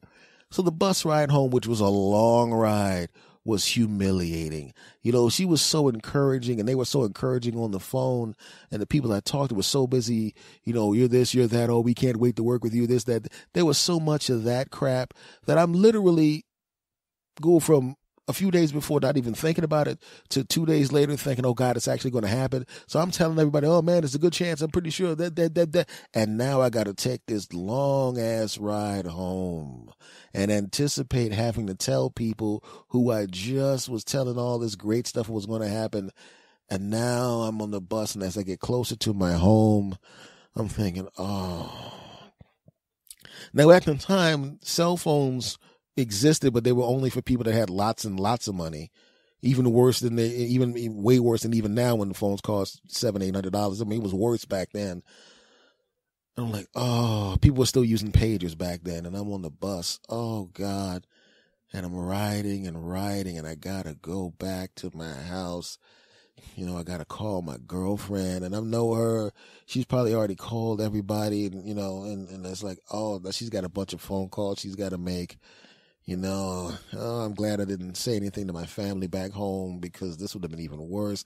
I was going to wait until it actually happened, which is what I should have done with everyone else. Should have waited until it actually happened, until I actually signed some papers, which is the kind of thing I would do now. I don't say anything. I don't tell anybody anything I'm doing until I got papers signed, and then I say, by the way, this happened, right?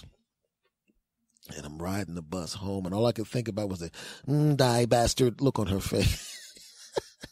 And as an older guy now, it's kind of hard to hurt my feelings now because I just don't give a crap what people think for the most part. I just almost, it's like as bad as I was hurt, my feelings were hurt. There's a part of me that now would look at my old self, knowing it was me, and it's okay to laugh at yourself, and would just walk up to young me and go, dude, it's going to be fine. It's going to be fine. I already know there's certain things that are going to happen about 2 years from now that are going to be okay. It's going to be all right. Let's be honest. Would you really want to work with somebody that thinks that lowly of human beings because they don't have the nicest of clothes, even though your clothes are new, but they're not as nice as everyone else's clothes? And even though you had to ride the bus and these people all driving nice cars, they at some point, unless they were born into a rich family, they at some point had to ride the bus or go through certain things. And there's no reason for somebody to look down on you and treat you like crap because of that. So don't worry about it, kid. Don't worry about it. Right? So I'm sitting there thinking, right? So I'm laughing and laughing and laughing and laughing and laughing at myself in my mind now. But back then it was horrible. Now, the thing is, sometimes those things happen to me even now. Because like I said, I'm 48 years old. I have a baby face. If you run into me and I have my head shaved and my face shaved, I don't look anywhere near as old as I am, which is why young women actually flirt with me because they don't realize I'm like 20 years older than they are.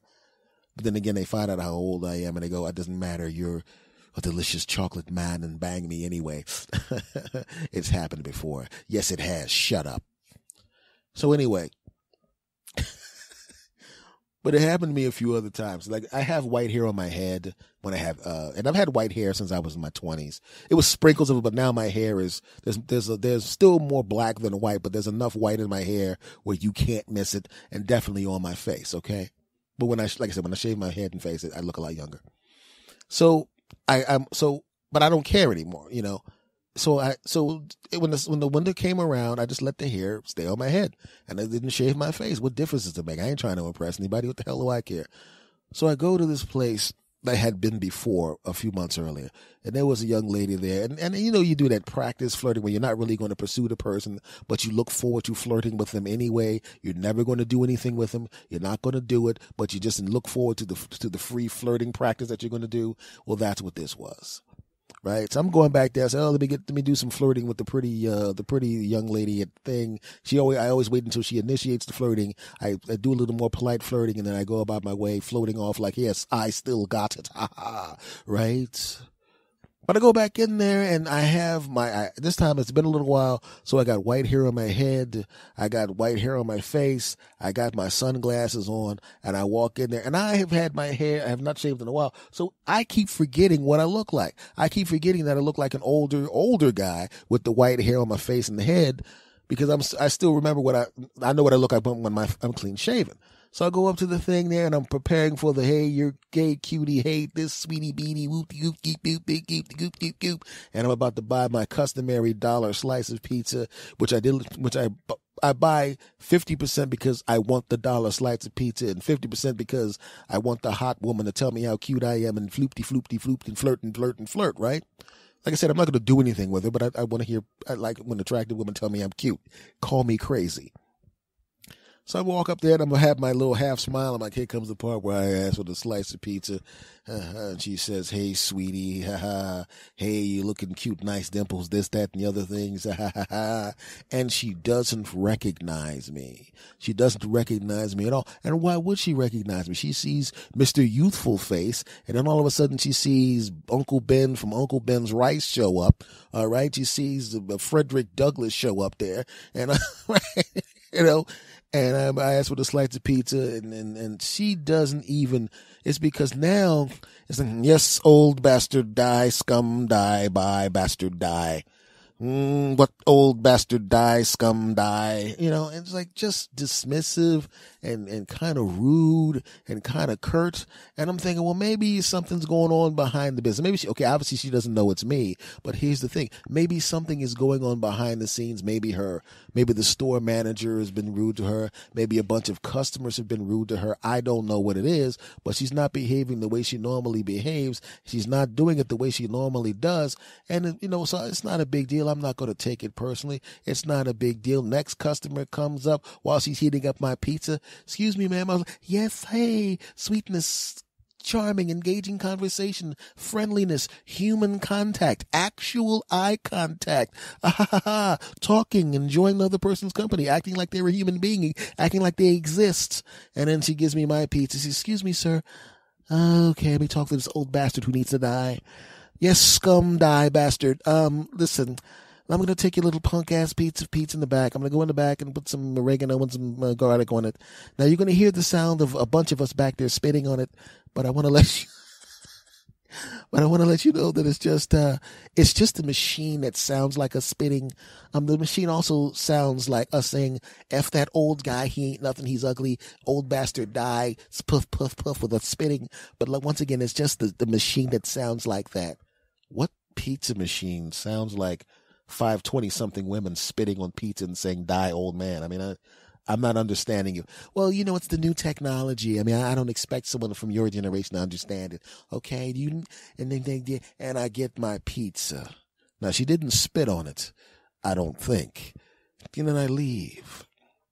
And I'm thinking, okay, maybe she's had a bad day. There's really no reason for me to take it personally. I don't know. And I go back the next day and she goes, hello, you're back, huh, die bastard? And it's the same rude treatment again. Right? And then I come back after I shaved my face and head. Hey, you haven't been here in a while. And cuteness, flirty, you cutie, dimples, cuteness, and she's all in my damn face again. But now it doesn't feel so good that she's flirting anymore. Not because I'm not cute, because I am. And not because I'm a sweetie beatie, because, once again, guilty. but because now I know what she's really like. If she had not known it was me, and then I walked up, and instead of flirting, because she would immediately sees the white hair and thinks old guy, she was like, "Hey sir, how's it going?" And she was nice and cute and everything. I would have then revealed myself. It's me. Why were you doing all that white hair on your head? Oh my God. Or I would have been smart enough to go, I don't want her to see this shit, and got the hell out of there. Right? But the thing was, I was just so disappointed because she showed me what her real personality was like. And I was just disappointed, man. And then when I went back in there with my head shaved and she was all sweetie, beady, cutie, beauty, bee, flirty, I didn't even want to flirt with her anymore. It's like, I don't want to flirt with somebody who was that mean to somebody. Right? Same day, back with the hair on my head. I go to this Taco Bell. And she hears my voice over the machine. "Hi, welcome to Taco Bell. What can we help you with?" "Well, I'd like to have a bloopty bloop, a whoopty whoopty bloopty bloop, and a bloopty bloop." "Oh, well, gracious, good day to you. To you. Coming around to you." I turn the corner and it's like, "Hey, die bastard." Now, granted, they didn't say "die bastard" or anything like that, but it went from tee to I'm going to say the exact minimum amount of words I have to say. I'm going to keep this very, very professional, no eye contact whatsoever. And I am laughing in this car. I am laughing hysterically in the car at this treatment. I'm literally laughing hysterically in the car at the way she's treating me. I am cracking up, and they're looking at me trying to figure out why I'm laughing. I didn't say I'm laughing at you because I know when I come back with my head shaved and my face shaved, you're going to treat me differently. I know that. They don't know that. I said, you know what? I don't even want anything from Taco Bell, but I'm going to go back from Taco Bell and I want to see if they treat me differently. Go to the thing. "Hey, have a gracious day. Hey, what's going on?" I come around the corner. Now I come around. I don't have the white hair on my head and my white hair on my face. I was like, "Hey, what's going on? It's a great day, isn't it?" And I'm going. Then I start laughing hysterically again. Why? Because it was almost like being Superman and I was Clark Kent. I was Clark Kent when I had the gray hair on my head and my face. And then I came back and I'm freaking Superman with the damn, with the hair off my face. You know, it's really great to be here. I wonder what's going on. Wait a minute. There's a hot woman over there who wants to engage someone in conversation and flirt with them and tell them how cute their nipples are. Not nipples. Their dimples are. Well, hold on for a minute. I don't know if there's anyone like that around here. Excuse me, I'm going to walk around the corner to this bathroom. Razor, shaving, wash my face, come back out, hair off my face, hair off my head, walk out. Dun, dun, dun, dun, dun, dun, dun, dun, dun, dun, dun,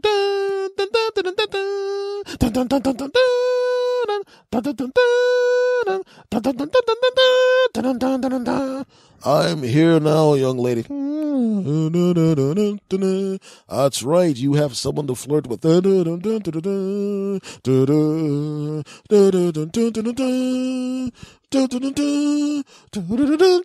Hello. Hi, I really needed someone to talk to and tell them that they're cute. Well, I'm right here. S-Man. I can leap over people's disgusting personalities in a single bound. And disguised as a 48-year-old guy with white hair, I go into the bathroom, shave my head and face, and come back out as the S-Man. Young lady, proceed to flirt with the middle-aged man and tell them, me in this case, that he's cute. And then as I walk away, tell one of your equally attractive 20-something friends that even though I'm kind of old, I could still, quote, get it. And then your friend will say, you know what? He is kind of cute with those dimples and his little cute self and those sunglasses. You know what? You're right. He's kind of old, but that old guy could still get this. Dun, dun, dun, dun, dun, dun, dun, dun, and then I'll walk away as you look at my ass.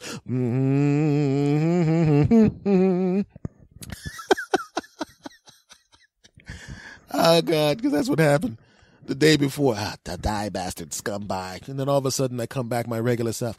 Well, he's kind of old, but he can still get it.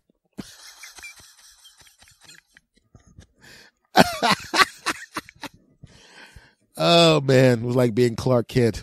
And I came back as S-Man, you know. So I would just say to people, you know, it's really weird when you find out exactly who someone is and you find out they're not exactly who you thought they were.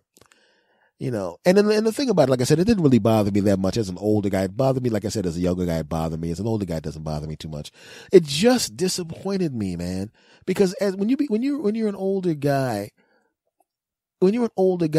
flirting means a lot more than it is when you're a younger guy. When you're a younger guy, you're just flirting because you want to get it on. When you're an older guy, if you flirt as an older guy with someone, they take that crap very seriously. Either they're not interested at all, or they're already going, look, we've been on 2 dates. You need to knock me up now, damn it. I ain't got time for any crap. Well, this is still actually in the middle of the second date. Yeah. Put it in and just knock me up now, damn it. I don't have time to mess around. I wanted to have kids before, and you better just put that in there and knock me the hell up. But couldn't we just get to know each other? I ain't got time to get to know you. Do you have any diseases? No. Are you in good health? Yeah. All right. Do you have all your teeth? Yep. You got a job? Yeah. Are you crazy? No. Your marriage material. Now, we will get married later. Just put it in and knock me up, and then that's it. So that's why you love those opportunities to flirt with the young 20-somethings, because you know it's not going to go anywhere and you can just enjoy the flirting. And they're not sitting there trying to, and even if somehow you wind up dating them, they're not trying to get pregnant. But I'm not going to date anybody that young. I'll bang them though. Of course, I would not do that. That's, even though it's legal for me to do something, to jump on top of 28 and 29 and 25-year-olds. I'm not the kind of guy that would do that unless they let me. Don't judge me. But it was weird, though. You can say it was weird. It's like being undercover, to find out. And I found out that my flirting partner wasn't as nice a person as I thought they were, and it disappointed me. And I went back there and I saw her there and I knew she waved at me, and I was like, dang, man, you're not as nice a person as I thought you were. And, I like to do the little playful twice-a-week flirty thing, but, well, now that I know what your real personality is like, I don't know. And I was about to turn around and walk away. And then I turned back around and looked at her again, and I went, she's fucking hot. And I walked over and flirted with her. What do you think? I'm an idiot?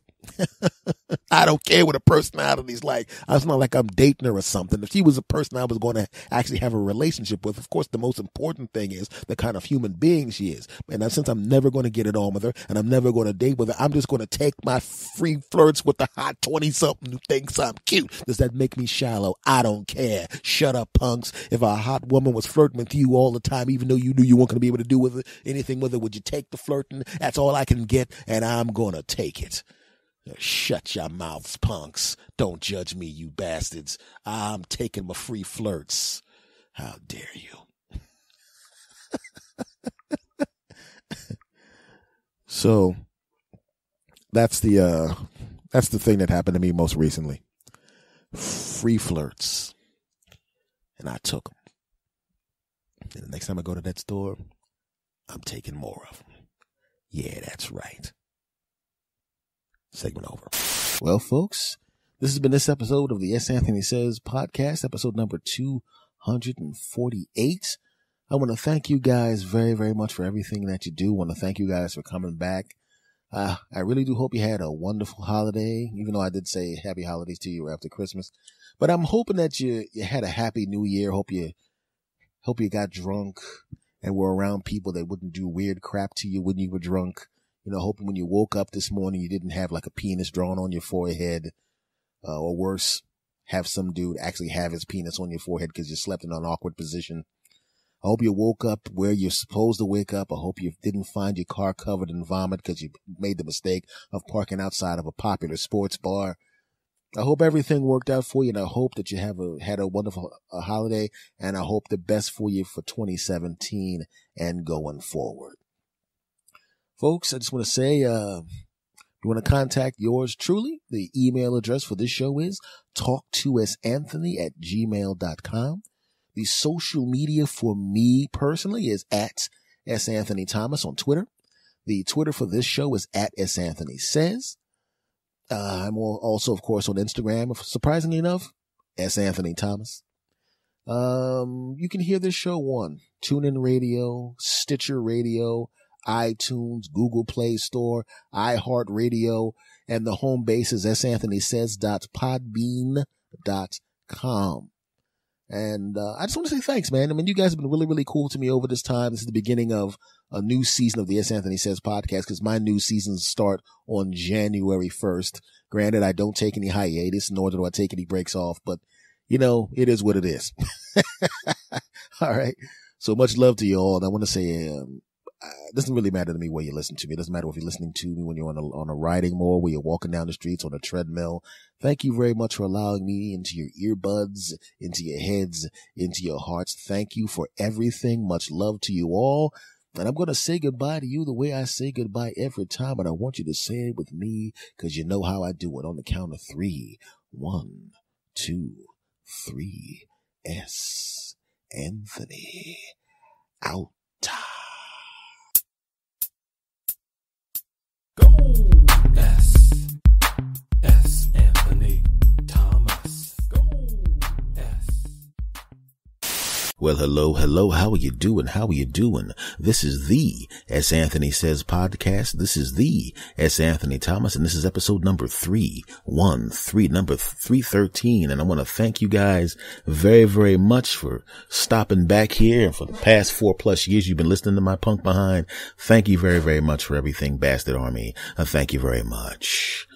I want to thank you guys for all the downloads for the last episode, and also for the new people that helped me out by subscribing to the YouTube channel, the S. Anthony Says YouTube channel. Thank you very much. I really, really appreciated it. And I just want to let you know right now, for a limited time, there will be tons and tons of nudity. That's not going to happen.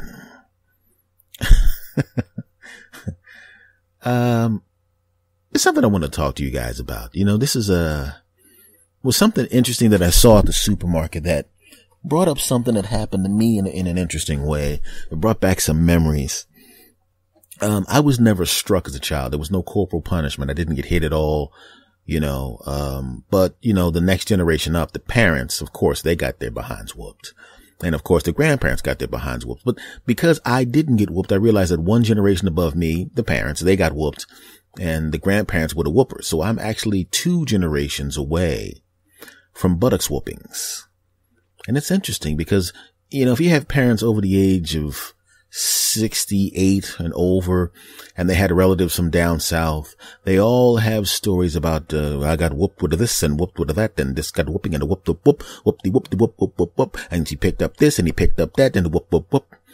And then the parents, the ones that got whooped, are like, damn it, I am not whooping my kids. No. And as the kid of that generation, I want to say thank you. But the one time I actually did get popped was my grandma. My grandfather didn't do it, but my grandma did. Now, did I deserve to be disciplined for what? I don't remember exactly what it was, but I said something that was way out of line while standing back behind my grandma's left hand.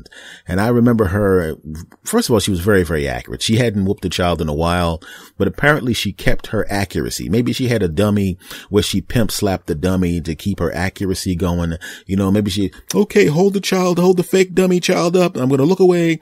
And then she swings back because she got me right in the mouth. I was like, whatever I said. And she didn't even turn around. She half turned. She just turned her head a little bit and back smack right on the mouth. And as someone that had never been hit before, at least not by a parent, I was surprised. I'm sitting there going, did she just pop me in the mouth like that?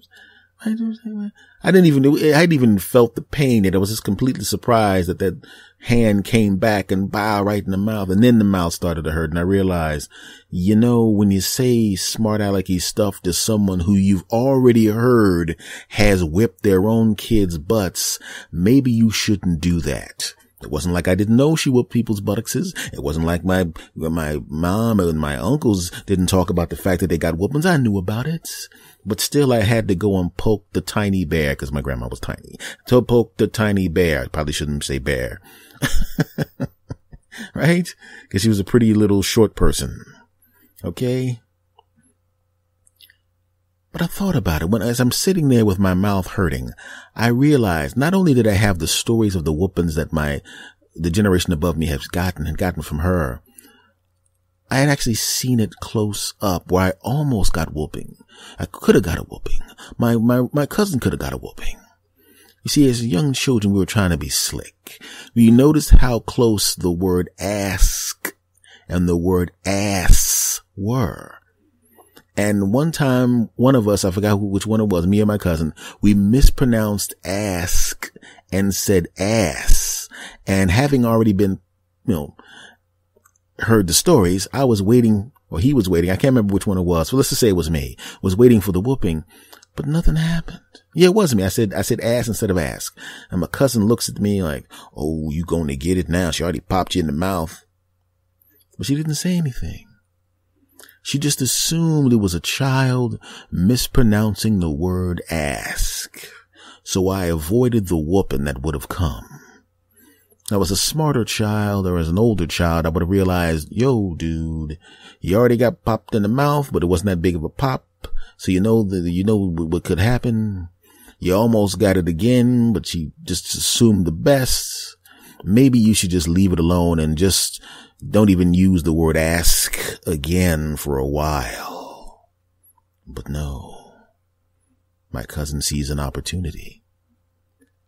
Grandma's in the kitchen cooking something, and we're sitting on chairs on the opposite side of the door to the dining room, which is right next to the kitchen. And he yells to me, hey man, why don't you ask Grandma about that? And then he pauses and waits. And we didn't hear the footsteps coming back. Oh, he said it. Maybe she thinks he made a mistake too. And being dumb, I go, yeah, I think I will ask her. And she doesn't say anything. She doesn't come.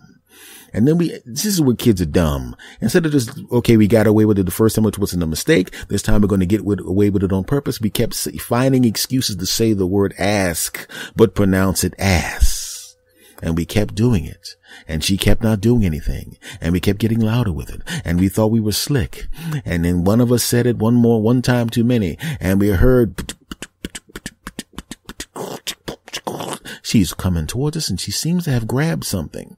She did grab something. She walks into the room. She stands between us. She's not looking at us, but she's looking down, and she's not happy. And we look in her hand, and she's got her belts, and she doesn't wear belts. She must have that belt someplace else. It doesn't matter where the belt came from. It's a belt, and we have buttocks that don't like being hit with belts. And she looked at my cousin, and then she looked over at me, and she looked over at my cousin, and she looked over at me, and she looked over at my cousin, and she looked over at me, and she held the belt up right where her chest was. And she says, do either one of you want to ask me something? It was quiet. The jig was up. And I said, no, Grandma, I don't have anything to ask you. And my cousin goes, no, I'm not going to ask you anything.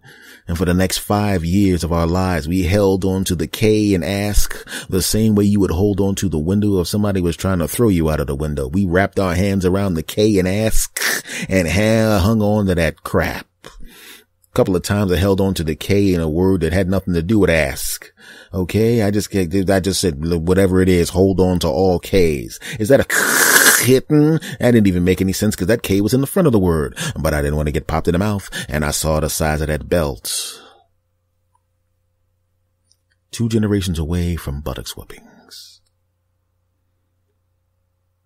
Now, what I was talking about with this is I saw a parent watch their parent whoop their kid and don't do that, Mom. Shut up. This kid needs to learn. You learned, didn't you? That kind of thing.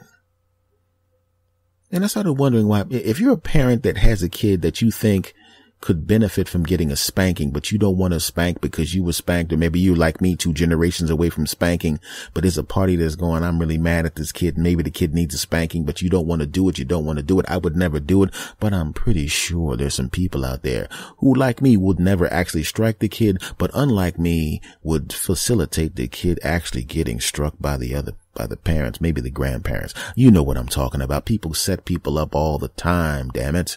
You know, it's an old cliche joke where you have something that's broken, but you fix it, and you fix it enough so the next person can break it. That's a standard joke. It's been on television. A lot of stand-up comedians use that joke, and I don't, and it's a cute joke, but let's be honest with you. It's a cliche at this point, but you know what? It's the truth. Everybody has done that. Everybody has done that. You've done it before. You've broken the television and then walked out of the room and waited for your husband and wife to go in there and turn the knob and go, hey, the television broken. And then you walk in, is it now? Even though you know damn well you're the one that was holding on to the knob. You tripped and fell and bent it, but you bent it back and put the knob back on there and waited for them behind to go in and turn on the television so you could act like it had nothing to do with it. You know you did it. Don't lie to me, you bastards.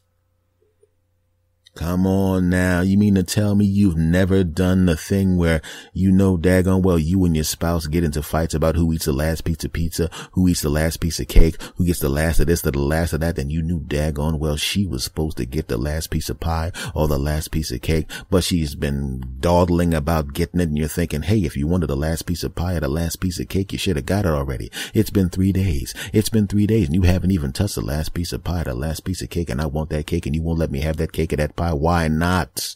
And you're thinking that she doesn't realize, maybe she forgot about it, so you go in there, you eat the cake or the pie or whatever the hell it is, and then 3 or 4 more days go by, and then she goes back in there and goes, well, hey, what happened to that cake or that pie? And you look at her like you don't, and you don't say it, but you're thinking, you don't know? You really don't know? So maybe you really did forget about that cake or that pie. Maybe since you don't know who ate the cake or the pie, maybe I should not only let you think you ate the cake or the pie, maybe I should tell you that you in fact did eat that cake or the pie so I can get out of it, so I can have enjoyed the cake or the pie and then have the joy of not having to hear you give me a lot of crap about the cake or the pie. So what do you say? I think you ate that. Did I eat it? You know what? Maybe I did. Oh, I should have. Oh my goodness. I can't believe I ate. I really got to watch my diet. I can't believe I ate cake and don't even remember it. Yeah, you did eat cake and not remember it. I know one thing. I definitely didn't eat the cake hoping you'd forget about it. You've been there, you bastards, and you know it. The only problem with that scam is I tend to date really smart women, and there's a problem with dating really smart women. First of all, they're awesome, but the bad part about it is every time you do something stupid or you try to be slick, they will catch your punk ass. It's like when women that date me, I'm smart, I notice everything, and they try to do some slick crap and I catch them. We're constantly looking at each other trying to see whether or not the other person is trying to do something slick, and every time the other person does something slick, we catch the other person. Yes, we do, damn it. I made a mistake one time. It was one last piece of pie in the refrigerator, and just like in the scenario I just told you about, she forgot about the pie and I ate that damn thing. Except for in that scenario, that person, the hypothetical person, waited 3 days. I didn't wait no 3 days. I waited 3 minutes after she left our house to go hang out with her friends. And I grabbed that thing. I sucked that sucker down real quick. Yeah, I know she was supposed to get the cake or the pie, but she makes a good living. Tell her to bring some cake or pie when she comes home. I'll call up a pizza place and order some cake. Too bad, punk. You didn't eat it. You move, you lose. And I forgot that I ate that piece of pie or that piece of cake. I forgot about it. She forgot about it, and I forgot about it. But I did remember it when she went in looking for it and it wasn't there. And just like the guy in the scenario, I sat back going, oh, maybe she doesn't remember. And if she doesn't remember, then she doesn't know that maybe she did do it. And I'm going to act like she did do it. And I said, hey, I think you did it. And then she goes, no, I didn't do it. I purposely left that cake in there to see whether or not you greedy ass would eat the cake. And you're going to sit there and try to make me feel guilty about it. And I made a mistake. She was too smart. Oh, no. So I said, damn it, I can't have her hanging this over me. I'm going to get her. I got some more of that cake and some more of that pie, and I put it in the refrigerator, and I left that there, and I made it a point to leave one piece left, and I was waiting for her to eat that pie, eat that cake. I was waiting for her to do it so I can then go, oh, so you're going to eat the last piece of cake, huh? I guess we're even. Well, guess what, damn it? Guess what? She didn't eat it. That crap stayed in there until it turned green, purple, and black. I had to throw that crap away, and I'm really pissed off now because, damn it, I should have just ate the damn pie in the first place, but now I spent money on some pies and cake that I didn't even get to eat, and I didn't even get to set my girlfriend at the time up. Damn it. I'm sorry, I just had to talk about that. I'm still mad about that. It was a long time ago, but that was some good ass cake, and that place doesn't exist anymore, and I'll never get that cake again. Someone left it out in the rain. Haha, reference to an old song. Back to the story. So like I said, I'm a couple of generations away from butt whoopings, and I think that parents probably do set their children up. I'm telling you it's happened. I'm telling you it's happened. You may even know that it's happened. I wonder how it would go. You have a kid and you know that kid deserves an ass whooping in your mind, but you don't want to do it because you're generations away from butt whoopings, but you know your papa, your grandpop has no problem whooping a kid's butt, but you've already told them, grandpa, we don't whoop kids. All right, it's your boy. I'm going to whoop the boy's butt. But you know what? I whooped your father's butt. And in a couple of times I whooped your butt and you turned out all right. You want that boy to not know authority and not understand that he needs to shut up sometime and not understand that there's consequences to his action. I'm just telling you, a little swat on the behind or a little ass whooping. And sometimes the little kids, sometimes the boy needs his ass whooped. I'm just saying, but if you the parent, you a grown ass man, that's your boy. I'm not going to do anything, but I'm just saying, if he was my boy, there's sometimes he need his behind whooped. And you stick to that. You go, I love you, grandpa, or whatever. But I can't let that happen. I just can't let it happen. And then one day the kid just goes too far. It doesn't matter what the kid did, but the kid goes too far. And you're figuring taking his Xbox and G-box and Q-box and XLM box out of his room is not enough because he's just going to look up some games on his phone. So you take away his phone, but he's still got a smart TV. You take away a smart TV, then you realize, oh man, I didn't want a TV because of all the wires that thing has in the back, and setting up the Xbox and the Q-box and the Y-box and the smart TV is going to take another damn hour because it took me 2 hours to hook it up in the first place and I taped it all together. It's too much trouble. I don't want to take all that crap away from him. He just needs to get his behind spanked. That way I don't have to take, I know it's a weird thing to get you to want to whip your kid's behind just so you don't have to take his TV out of the room because you don't want to mess up the cables. I know that's a bad motivation, but this kid needs his butt whooped, but I'm not going to whoop his butt because I don't believe in wait a second. Time to visit Grandpa. Come on, boy. Where we going? Oh, my little friend, you're going to be a teenager next year. You know what's great is we're going to have a nice man weekend where we hang out with Grandpa. Okay, that's going to be great. Oh, fantastic. I thought you were mad because I did something really outrageous and something that under normal circumstances you would punish me for, but we're getting on to go on a vacation. That's really weird. Yeah, I'm definitely not setting you up. What did you say? Nothing. And then you get the boy in the car and you're sitting in the car and you're listening to the music and the kid's sitting there thinking he got away with it and you're looking at the kid like you don't even know what's about to happen, punk. I'm setting your punk ass up, punk. And the kid, hey, daddy, you're gonna get it, punk. You pull up to the grandfather's house. Your grandfather comes out, starts sticking his hand in his pocket to get some change out or a couple of bucks out for the boy. The boy's all happy because he thinks he's going to get like $5-10 from grandpa. And then you go, wait a second, Pops. What? Don't give him any money. Why is that? You know, I'm his grandfather. I got to give the boy money. He shows up. He's a good kid. Well, he's normally a good kid, but this time and then you mention the bad thing the kid does, and the kid looks up at you like, what the hell are you doing? You couldn't have told him after I got the money. That's what the kid's face is saying. But then you're looking down at the kid, and now the kid knows, oh no, he set me up, and you're going, exactly, punk. You don't say the words. Your faces say it to each other. Your eyes say it to each other. The kid knows it's over for him, and you know it's over for the kid, and the grandpa doesn't even realize he's being set up. Why don't you go into the house and I'm going to tell grandfather that's you? Then he mentions what the kid does, and the grandfather goes, what? He did what? Ooh, boy, if I wasn't your grandfather. I said, listen, listen. You know, I know that a lot of times I told you about how spanking kids is wrong. And I'll be honest with you. I agree. I'm telling you, spanking kids is wrong, but I agree that sometimes maybe a little spanking is not that hard. Oh, you're coming around to my way of thinking. Well, I don't know about necessarily coming around to your way of thinking. I'm just saying that the thing that he did, my son did, is the kind of thing what if you were his parent, you definitely would give him a good old fashioned country spanking. I know that for a fact. Yes, you got that right, but you told me not to. I'm just saying I didn't necessarily say that you shouldn't do it. Remember, my exact words were that I wouldn't do it. I never actually said that. I didn't say anything about you modifying your behavior. So what are you trying to say? You want me to? I'm not saying anything. I'm not saying anything, Pop. You know what I'm saying? I would never I would never try to.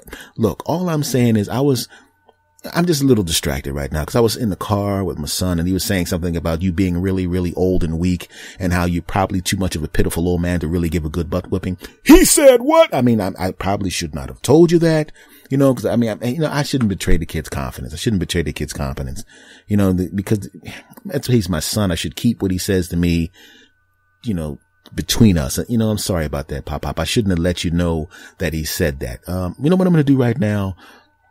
Oh, excuse me. Could you hold this belt? I had this extra belt in the car for no particular reason. I'm going to go to the store for about, an hour or so, so you have complete charge of my son, which means whatever you say goes. The moment I pull out of the driveway, temporarily, you have complete charge of my son, and whatever you say goes. Any instructions that I've previously given you about how to care for my son no longer apply at all. Okay, so you can go in the house and just have some quality time with my son, who says you're a feeble old man who probably can't give a good spanking anymore. I'm just telling you right now, just go right in there and hang out with my son. I will be at the store, which is so far away that there'll be plausible deniability when you whip his behind, and I can come back and then go, I can't believe he did that. And then I could put him in the car, act like I'm going back in to yell at you for whooping his butt, and then get back in the car with and then he'll be sitting there and I'll be, I can't believe he did that, even though the whole time I will have set up his ass whooping. I'm gonna leave now. Don't act like you parents don't do that. You do that. How many times have women said, wait till your father gets home? Cause she really wants to smack the crap out of that kid, or to swat that kid on the bottom, but she wants to be mom. She wants to be the one that soothes, even though she's the one that wants to kick your butt worse than your dad wants to kick your butt. And the dad comes to the house and she's like, your son's upstairs and he blop. And he goes, he did what? And then she just hands you the belt and points upstairs, and you go up and spank the kid if you're a spanker, right? And come on, ladies, I know what you're thinking. What do you mean he comes home? What if I'm the disciplinarian? I was about to get to that. I've seen that too. I've seen my friends in school mouth off to the teacher, and I saw the teacher go, oh, by the way, maybe you didn't know your mother was already here for a conference, and she's in the bathroom, and I'm gonna tell her what she did while she was in the bathroom. And the mother walks in, and all the kids turn their heads to the right to see the mother, and they go, ooh, and the mother looks confused. What's with the ooh? And then the teacher looks at the kid looks at the mom looks at the kid, and the mom goes, what did you do? And then the teacher and the mom go off to the corner, and the teacher starts talking into the mother's ear, and the mother starts to turn her head, and she's getting angrier in the face, and she goes into her purse and pulls out a belt, because she was just going to be prepared for the fact that maybe you did something. And then she tells you to come, I want to talk to you, boy. And then you walk too slow, and she grabs you by the ear and walks you out to the hallway, and then she closes the door behind, and then you're out there. She pulls your pants down and starts whooping your butt, and you're hoping nobody sees it, because the window to the class had some artwork in it. But when you turn back around to look at the windows of it, all the artwork has been peeled up, and behind every piece of peeled up artwork is the laughing eyes of your friend, who now have seen your buttocks, and they've also seen it being smacked with a belt, and they've seen you cry, and they're never gonna let it down. Oh no, they're gonna laugh at you. They're gonna call you red butts. If you're a white kid, and if you're a black kid, they're just gonna call you, I don't know what they would call you, cause okay, they'd probably call you bruised butt, or whatever the appropriate name is. I never got hit, so I never got that nickname. You know what I'm talking about. So I'll be glad. I'll tell you right now, I'm glad I'm 2 generations away from buttocks whippings. I'm glad. I never got to whip it. I only got that one pop in the mouth from my grandma. And at one time she walked out with the belt and I thought we were going to get a primetime buttocks whooping, but it never happened. But I was thinking about that when I saw that kid get his behind whooped by the grandparents. And now as I think about it even more, I realized that when the mother was protesting about the buttocks whooping that the kid was getting, when I put her back in my mind's eye and I remember more clearly what she actually looked like, I realized as I think about it, when she was saying don't whoop the kid, she wasn't really that convincing when she said it. No, she wasn't. And now when I think about it, I think I saw a little smirk on her face as she put her hands on her mouth.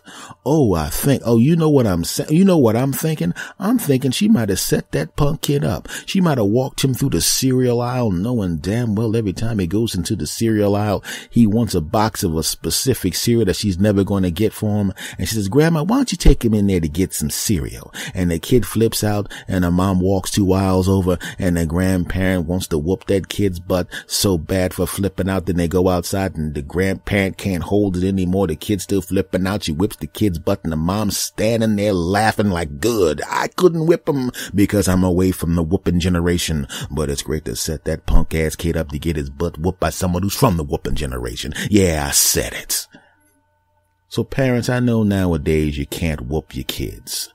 You know, you probably don't even want to whoop your kids. Maybe if you're a younger parent, you wouldn't have never had a whooping in the first place. And that's a good thing. I'm not a really big fan of hitting kids. I've never done it. I only popped my nephew's hands at one time when they were trying to stick pins into electric socket. It was really more of me moving their hands away quickly than actually punishing them by hitting them. But I'll be honest with you. If there was a way I could have frozen time, got in my car, drove over to my grandma's house, brought her back and stood her over those 2 boys, and then snapped my fingers and all of a sudden she was aware of what was going on, and then she pulled that belt out of her purse, grabbed them by the butts and whooped their butts right in front of me, I would have said, Grandma, what are you doing? And then she would have said, you want to pop you in the mouth like I did 30-something years ago? And I would have said, nah, F those kids up. I would not have said F those kids up because if I said F, even though I would have not just said the letter F, she probably would have whooped my ass too and better them than me. You're a punk. Don't judge me. Segment over. Okay, folks, let's talk about something a little different in this last segment here. You know what? One of those old proverbs says, if the enemy outside can't get to you, if you can handle the enemy inside, the enemy outside can do no harm. By the way, when that proverb was put together, the person who wrote it actually put that part where I stumbled upon saying it. That's actually part of the proverb. You're not supposed to say it right the first time. All the people that are saying it right and saying it smoothly without fumfering, they messed it up. It's not me. It's them. F y'all. But like they said, if you can conquer what's inside of you, the evil outside can do you no harm. And under normal circumstances, that is true. Usually, the evil inside can do you no harm if you can conquer yourself, and that's true about most things. But on some things, the evil inside of you doesn't do anything but harm you because the evil inside of you is a piece of crap. Yeah, and everybody knows that follows me on social media and listens to this podcast knows that I recently lost 16 or so pounds. It's probably more than that now because I haven't weighed myself again, and I know I lost more, but we'll just stick with the 16, okay? And I was really happy with what happened because I was already working out, but I just changed my diet a little bit, made some tweaks, and some of the weight just dropped off, right? But then there was a bit of a plateau, and I could tell there was a bit of a plateau, right? When you work out and there's a plateau with your weightlifting, you're not gaining any more muscle. The only thing you got to do is put a couple of more weight plates on, maybe change up the exercise a little bit, and all of a sudden the body goes, okay, not a problem, and starts packing on a little more muscle and packing on some more strength and packing on some endurance. Oh yeah, because the muscle is your friend and it loves to help you out. It loves to make you look good for the ladies. It loves to help you pick up stuff when stuff's heavy. It loves to feel nice and rocked up when somebody touches your arm because muscle is your friend. Yay. But that's not the only thing in there, is it? It's the body fat, isn't it? Right? When you plateau, when you're losing body fat, it's not so easy to get things going again, is it? Now, why is that? Because muscle is your friend and the body fat's a bunch of bastards. Yeah, I said it. You lose weight, you gotta shrink the fat cells, and what you gotta do, you gotta start eating better, right? But the fat cells don't like that. The fat cells in your body don't like it when you eat salads. They don't like it when you eat lean meats. They don't like it when you bake instead of fry. They don't like that crap at all, and they let you know. You ever been sitting there eating a salad and realizing you're feeling really good, right? And then somebody else at the table or somebody at another table is eating some Kentucky fried something and double deep fried cheese, fried double cheese, freeze, double quadruple cheese sauce with sauce and double cheese and quadruple cheese is sitting right next to you. And you want to walk over to that table and slap the crap out of them and take that thing from them and eat it right in front of them and look at them and go, yeah, that's right. You shouldn't have been eating it in front of me, punk. That's not normally your personality. Why do you want to go over there and harm that guy that's eating a double fudge, quadruple fudge, chocolate chip, fudge chip, fudge chip, sauce, fudge, ice cream, double ice cream? Why do you want to slap the crap out of him? It's not you. The muscle inside of you is going, we don't need that. You know, if you do really good, you can have some of that next month. The muscle in your body is like that friend that gives you good advice. Yay! But the body fat in your body is like that guy that hangs out with your crew.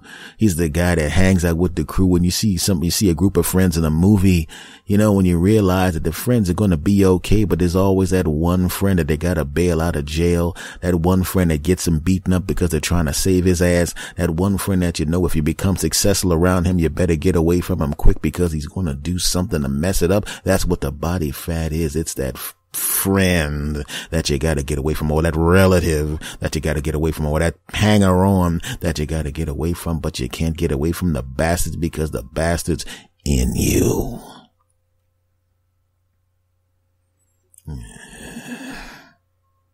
You lose 15 pounds like I did, or 16 pounds plus the guy did.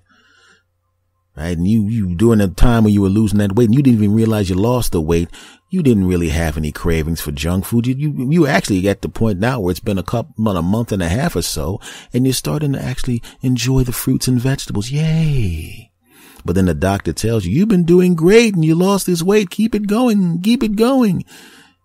And I'm telling you right now, I wish she didn't say that. I wish she wrote it down, because I don't think body fat can read, but apparently body fat can hear. Soon as she said that crap, when I walked in, I was already thinking I'm going to go get myself a salad, and I'm going to get myself a nice big thing of water, and I'm going to go to the gym with my brother. And then as soon as she said that crap, all I was like, F my brother, F the gym. I want a big piece of pizza with ice cream on it and lard rolled in it. That's what I was thinking. But was it me thinking that? No, it was the body fat. Why? 'Cause body fat's a bunch of bastards. Oh, body fat. You don't think body fat's a piece of crap, a bunch of bastards trying to set you up and ruin your life? Huh? And then you've ever been called morbidly obese? Anybody ever call you morbidly fit? No. Anybody ever call you morbidly muscular? Hell no. Ever have a woman say, oh, you're in too good a shape and too healthy and vibrant for me to get it on with you? Hell no. But I've had girlfriends not girlfriends, but women back in the day when I was a little heavier going, you got a cute face. If you lose some weight, you'd be something. If you lose weight, be something. And I heard some giggling around my stomach area, and I knew the fat cells were going, hey, we don't even have genitals. We can't have sex. You can't have sex. You bastards. I hate stomach fat. I hate it. Bastards. I'm telling you right now, right? You ever watch one of those commercials where it's like, oh, take this fat burner and it'll just make the fat melt away and make the fat melt away, right? You weren't hungry. You just ate when that commercial came on. There's not really that much food in the commercial. It's just a quick commercial where they show somebody who was fat, who allegedly took those pills, lost weight, and got in good shape. And what happens? All of a sudden, while you're looking at the commercial, you were on the phone with your friend. Your friend said, I'll call you right back. You didn't put the phone down. Why put the phone down? Because with the phone in your ear, here, you don't even realize you just ordered a pizza from a pizza place and you also ordered a dessert. Oh. And you ordered it on your PayPal, so it already got paid for, so it's coming anyway. You can't cancel it now. It took too long. Who did that? Was it you that did it? Hell no. It was the body fat. Why did the body fat do that? Because body fats are bastards. All of them, those fat cells are bastards. And it's not just food. I'm telling you, body fat tries to destroy your life in many ways. In many ways. If you've ever been a fat bastard like I was and still kind of am, but won't be soon, you know what it's like when I have a car, but there was a point when I was a fat bastard riding a bus, and oh, there's nothing worse than riding a bus in a town with potholes when you got stuff on your body that shakes when it hits potholes. Oh, I'm pretty sure the women on the bus aren't going, hey, that guy over there whose tits are jiggling just like mine, I gots to get me some of that. Ain't none of them thinking that. Damn it. Your belly's shaking every time you hit a pothole and you're trying to put your damn book in front of it. Ain't nobody fooled. They weren't fooled when you were a kid and you had a boner the size of this freaking Eiffel Tower and you tried to put a book in front of it because your teacher looked like a damn spokesmodel and kept hugging you and bending over in front of you. She's just picking up stuff, but all you're doing is look at, okay, you know what the point is. You get what I'm saying. Riding a bus, your stomach shaking, looking like your stomach's twerking, damn it.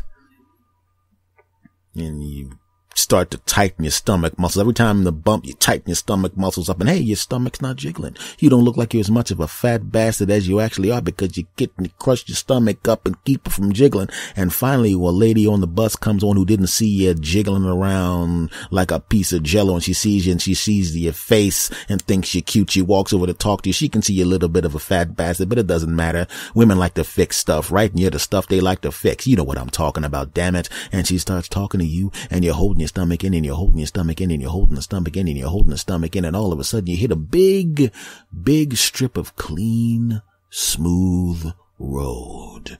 Oh, this is great. There's no potholes.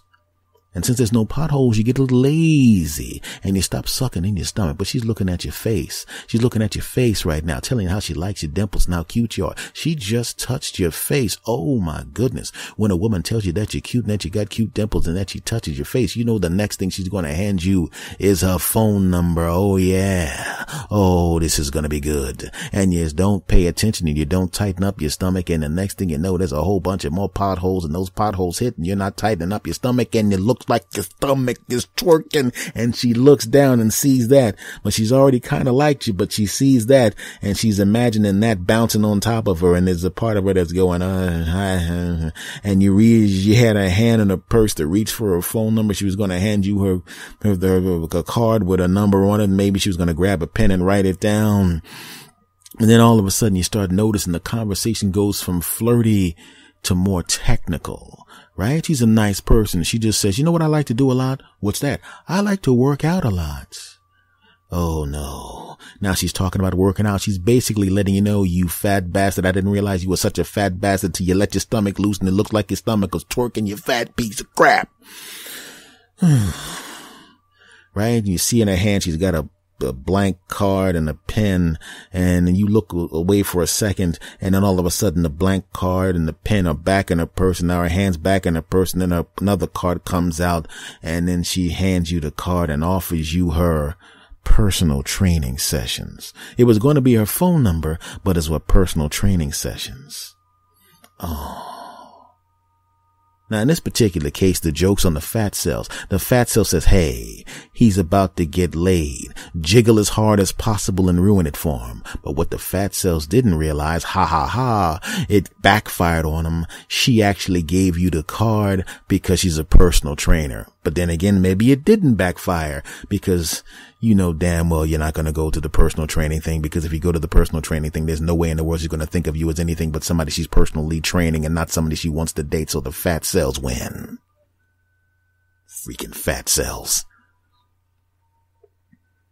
So I know what that's like, right? Body fats are bastards. Damn it. I can see the muscle coming in and the muscle's happy.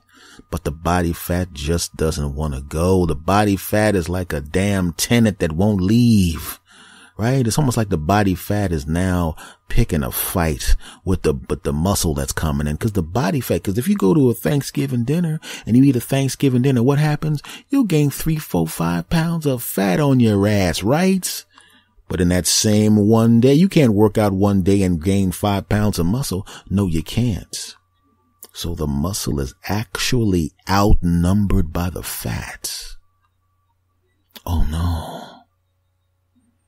That's probably why muscle comes in so slowly. It's scared.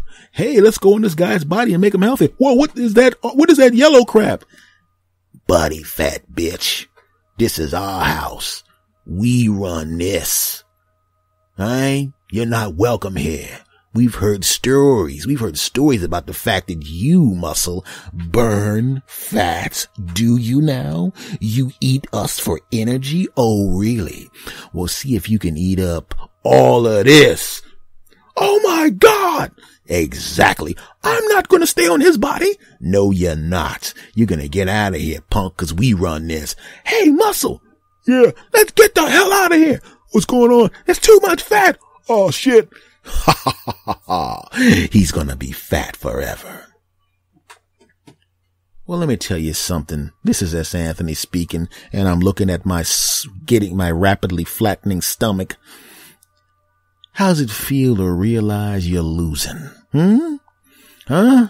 Do you realize what I just did a little while ago? Huh? I actually jumped over a park bench. Actually, to be honest with you, it wasn't like I jumped over the park bench because that was my intention. I was actually walking across the street. I tripped on the curb and I was falling toward the park bench and was about to crack my head on it. And I figured, well, since I'm going to fall on it anyway, I might as well try to leap over it. And what did I do? Bam, jumped right over the damn thing. Yeah, it wasn't a clean landing, but I did land and I didn't fall down. I couldn't have done that before. Why? Because there was too much of you body fat. I couldn't have jumped that high. Why? Because there wasn't enough muscle, but the muscle's coming in. This is my message to you, body fat. This is the one and only S. Anthony Thomas talking, punk. Excuse me, let me squeeze the fat that's still on my stomach. You're leaving. You're getting out. You ain't wanted here, punk. You're on your way out. Don't you realize that right now women are starting to hit on me like they used to, even with you there? Because they've seen me over the past couple of months rapidly shrinking and getting toned up again. Fat. You're going to lose, fat. I'm going to win. Hey, muscle, it's you and me versus these bastards. And this time, it's over for them. So fat, excuse my language, everybody. I'm going to curse here. Fat, fuck you. And get out. You're damn right. Now I'm going to high five the muscle. You're damn right. Ha ha. Segment over. All right, folks, this has been episode number 313 of the S. Anthony Says podcast. And once again, I want to thank you guys for everything. You've been very, very kind to me. Thank you for the kind words. Thank you for the email. Thank you for the reblogs, the shares. Thanks for spreading the word. Thank you for subscribing to the YouTube page. I really, really do appreciate that. This podcast is every damn where. Doesn't really matter what you're listening to podcasts on. I'm on that crap. Stitcher Radio, I'm on Stitcher, TuneIn Radio, Spreaker, Spotify, iTunes, iHeartRadio, Google Play, and the home base is Podbean. On social media, I'm of course on Twitter in 2 places. There's one Twitter for me specifically, and it is at S. Anthony Thomas. The Twitter for this podcast is at S. Anthony Says. I am on Instagram, S. Anthony Thomas. I'm on Facebook. If you go to Facebook, I have a page there. All you got to do is go up into the search box and type in S. Anthony Says, and you will find my page. It is a verified page. It has a blue check on it, so you know that it is actually me. And I would appreciate it, you bastards, if you would go to that channel, go to that page on Facebook and like it, and follow me on social media on Twitter, Facebook, and Instagram. I would really appreciate that. For those of you that want to send questions, comments, and declarations of love, please feel free to do so at the only email I have, which is talktosanthony@gmail.com. TALKTO AnthonyAsAnthony@gmail.com. Talk to us, Anthony, at gmail.com. Folks, you cool bastards. I appreciate you. You know, it's been 4+ years, and in October, it'll be 5 years I've been doing this. And surprisingly enough, most of you bastards, well, a lot of you bastards have been here for virtually the whole time. And there's new people coming on all the time. So I want to thank you guys very, very much. No matter where you are, my bastard army in Canada, my bastard army here in the United States, my bastard army in Australia, my bastard army in the UK. Thank you very, very much. Oh yeah. And of course the people in China. I know we got to love some expats in China that are listening. Thank you very, very much, you bastards. Much love to you all. And now, my friends, I'm going to say goodbye to you the way I've been saying goodbye to you for years. So those of you that are longtime listeners, you know exactly what I'm talking about, and you're going to do it with me at the same time. We're going to do it on the count of 3. Are you ready? Of course you are. On the count of 3. 1, 2, 3. S. Anthony. Out.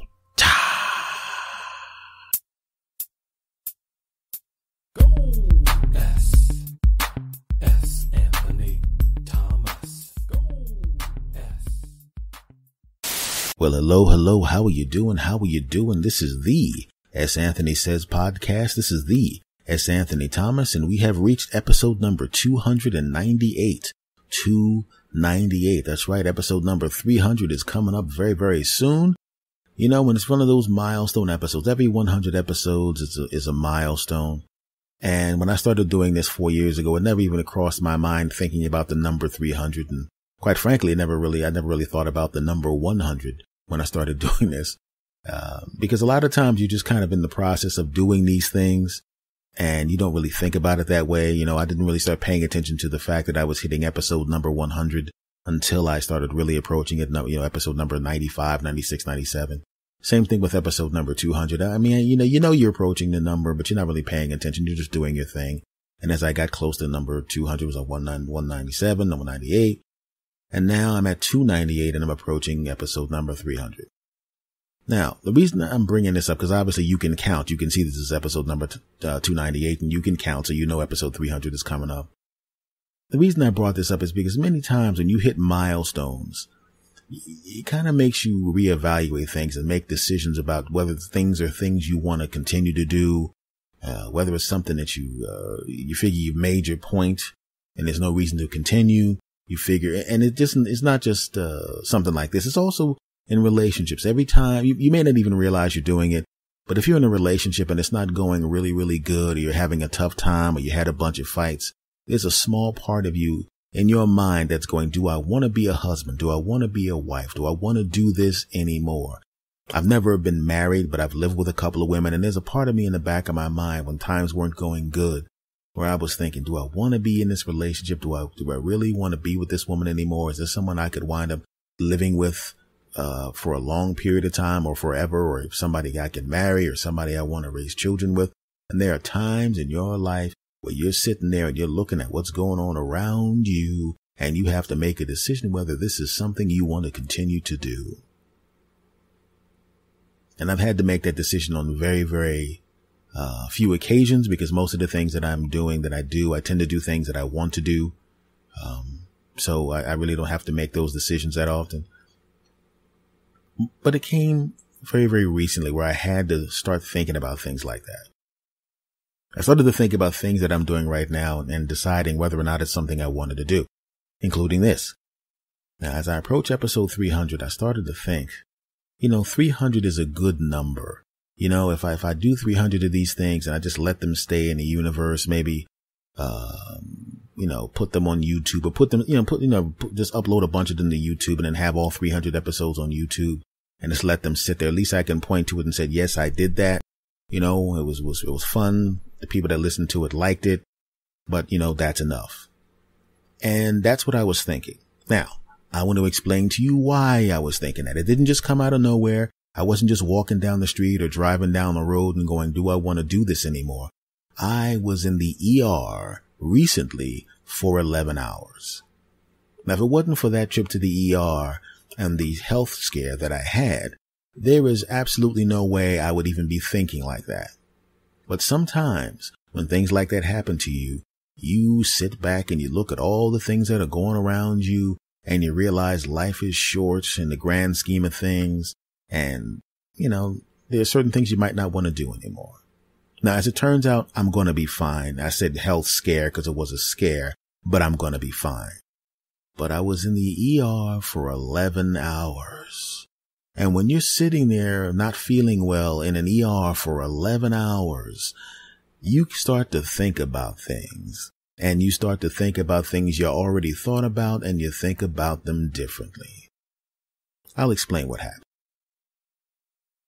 I was asleep, and I woke up. I think maybe something fell over or some noise outside woke me up. And I popped up out of the bed, and I was really getting ready to do what most people would normally do around 4 o'clock in the morning when something that they didn't do wakes them up.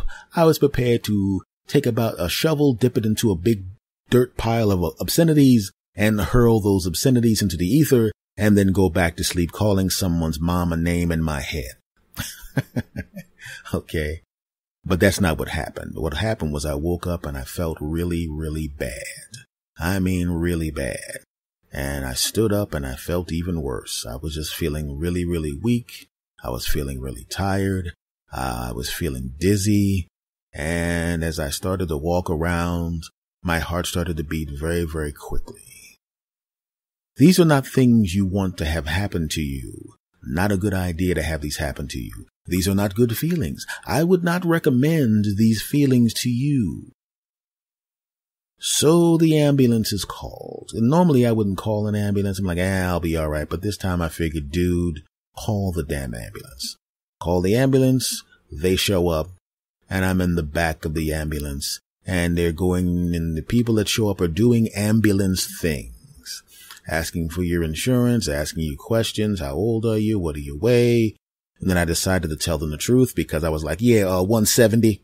And I didn't really want to have, I didn't want to feel bad and have people in the back of an ambulance look me up and down and start laughing because that would have made me feel even worse. F y'all. So I give them all the information and they hook me up to the EKG machines. And I'm really concerned, because the heart's beating pretty fast and it had slowed down at this point. And they're going through, you know how it is when you have people that are work or that are first responders. They're very, very efficient, very, very professional, and they work at a hectic pace because they don't know whether this is a life or death situation. And they're moving and grooving and touching this and pulling that and asking this and dropping this and doing that and testing this and giving me the EKG. And after they go through their little test in the back of the ambulance, I'm still a little frazzled because I don't know what's going on. But I started to notice a little bit of calm in them. And I don't understand, when you're sitting there, you kind of figure out, are they calm because this isn't really, really urgent, but they're going to take me into the hospital anyway? Or is it one of those things like, oh, this bastard will be dead in about 5 seconds. I might as well check my email. As it turns out, 5 seconds later, I was still alive, and then the ambulance takes off. But he's not driving really, really quickly. I get dropped off at the hospital, and I'm wheeled into the ER, still feeling like crap. And that's the beginning of the 11-hour odyssey of S. Anthony Thomas in the emergency room. I get into the emergency room and I look around and there's not that many people in the emergency room. Yay. I'm saying yay for 2 reasons. 1, because if you're in the emergency room, it means something bad happened to you. And 2, if there's no one in the emergency room, they'll get to my feeling badass as quickly as possible. I was wrong about that. I'm sitting in the chair watching television and I'm noticing that there are other people are starting to come filtering in, being wheeled in, ambulances coming in. Oh crap. Once again, I'm feeling bad because the other people are feeling bad, but I'm also feeling bad because some of these people are obviously in worse shape than me, which means they're going to get seen before me. I know that sounds selfish, but this is self-preservation. All right, so what? Don't judge me, you bastards. Continuing on. But then I noticed no one is actually going back to the triage section. And then they start to take people back to the triage section, but it's going very, very slowly. So slowly that the people who are in the ER who are not feeling well are getting angry and antagonistic. I'm actually about to see a bunch of people who maybe injured, maybe on deathbed duty, or not deathbed duty, but maybe on their last legs, all jacked up. People with glass still in their hair, people with blood pouring out of them. I'm about to see these half-dead people start whooping somebody's ass, or at least attempting to.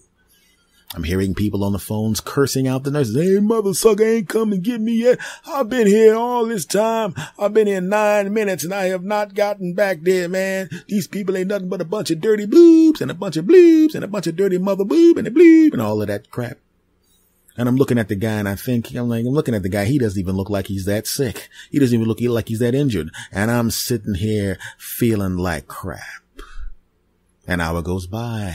I get to the triage. Then I go through, and he basically does the same crap the people in the ambulance did, except for now he has access to every medication I had in my life. Did you have aspirins when you were 5? I don't remember. Well, it says here that you did, you bastard. Right?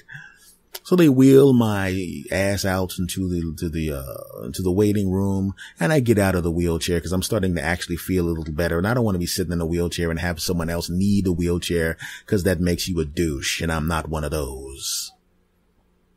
Now I'm watching television.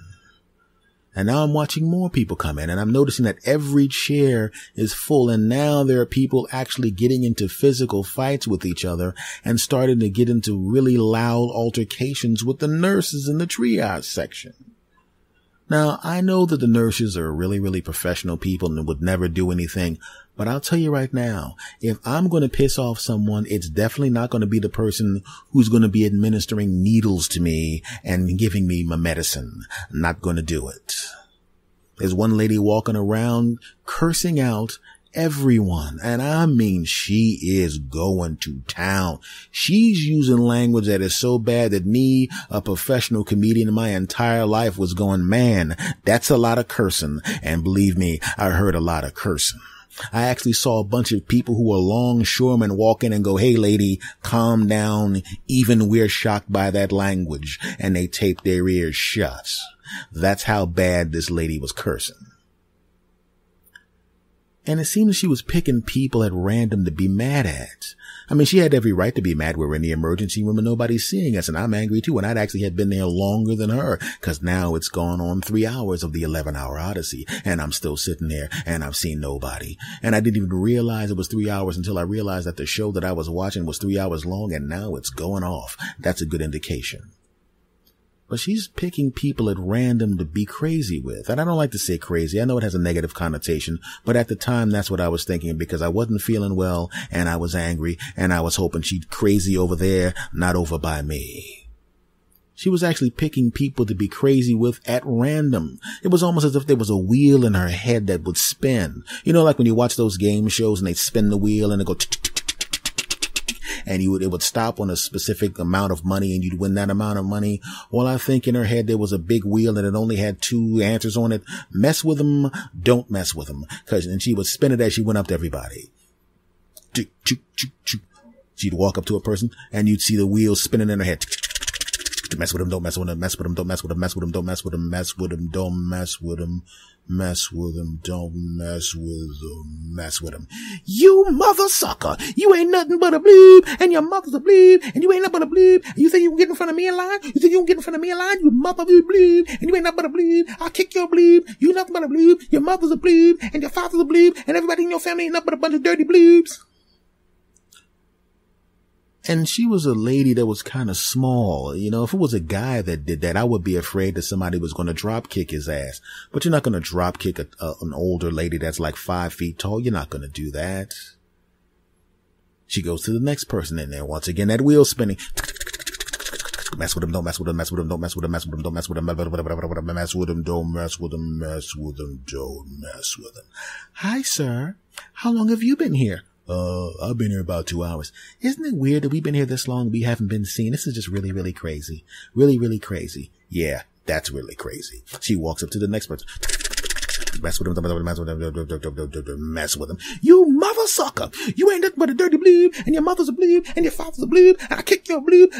She knocks the chair over. Your mother's a bleed. Knocks the coffee out of his hand. Your mother bleed. The guy just walks away from her, and of course, I'm the next person, and I'm trying to look away. Please, God, don't talk to me. I don't know where the wheel's gonna stop. Please don't talk to me. Please don't talk to me. Please don't talk to me. Please don't talk to me. You right there. Oh, God. Yeah. And now I hear the wheel spin.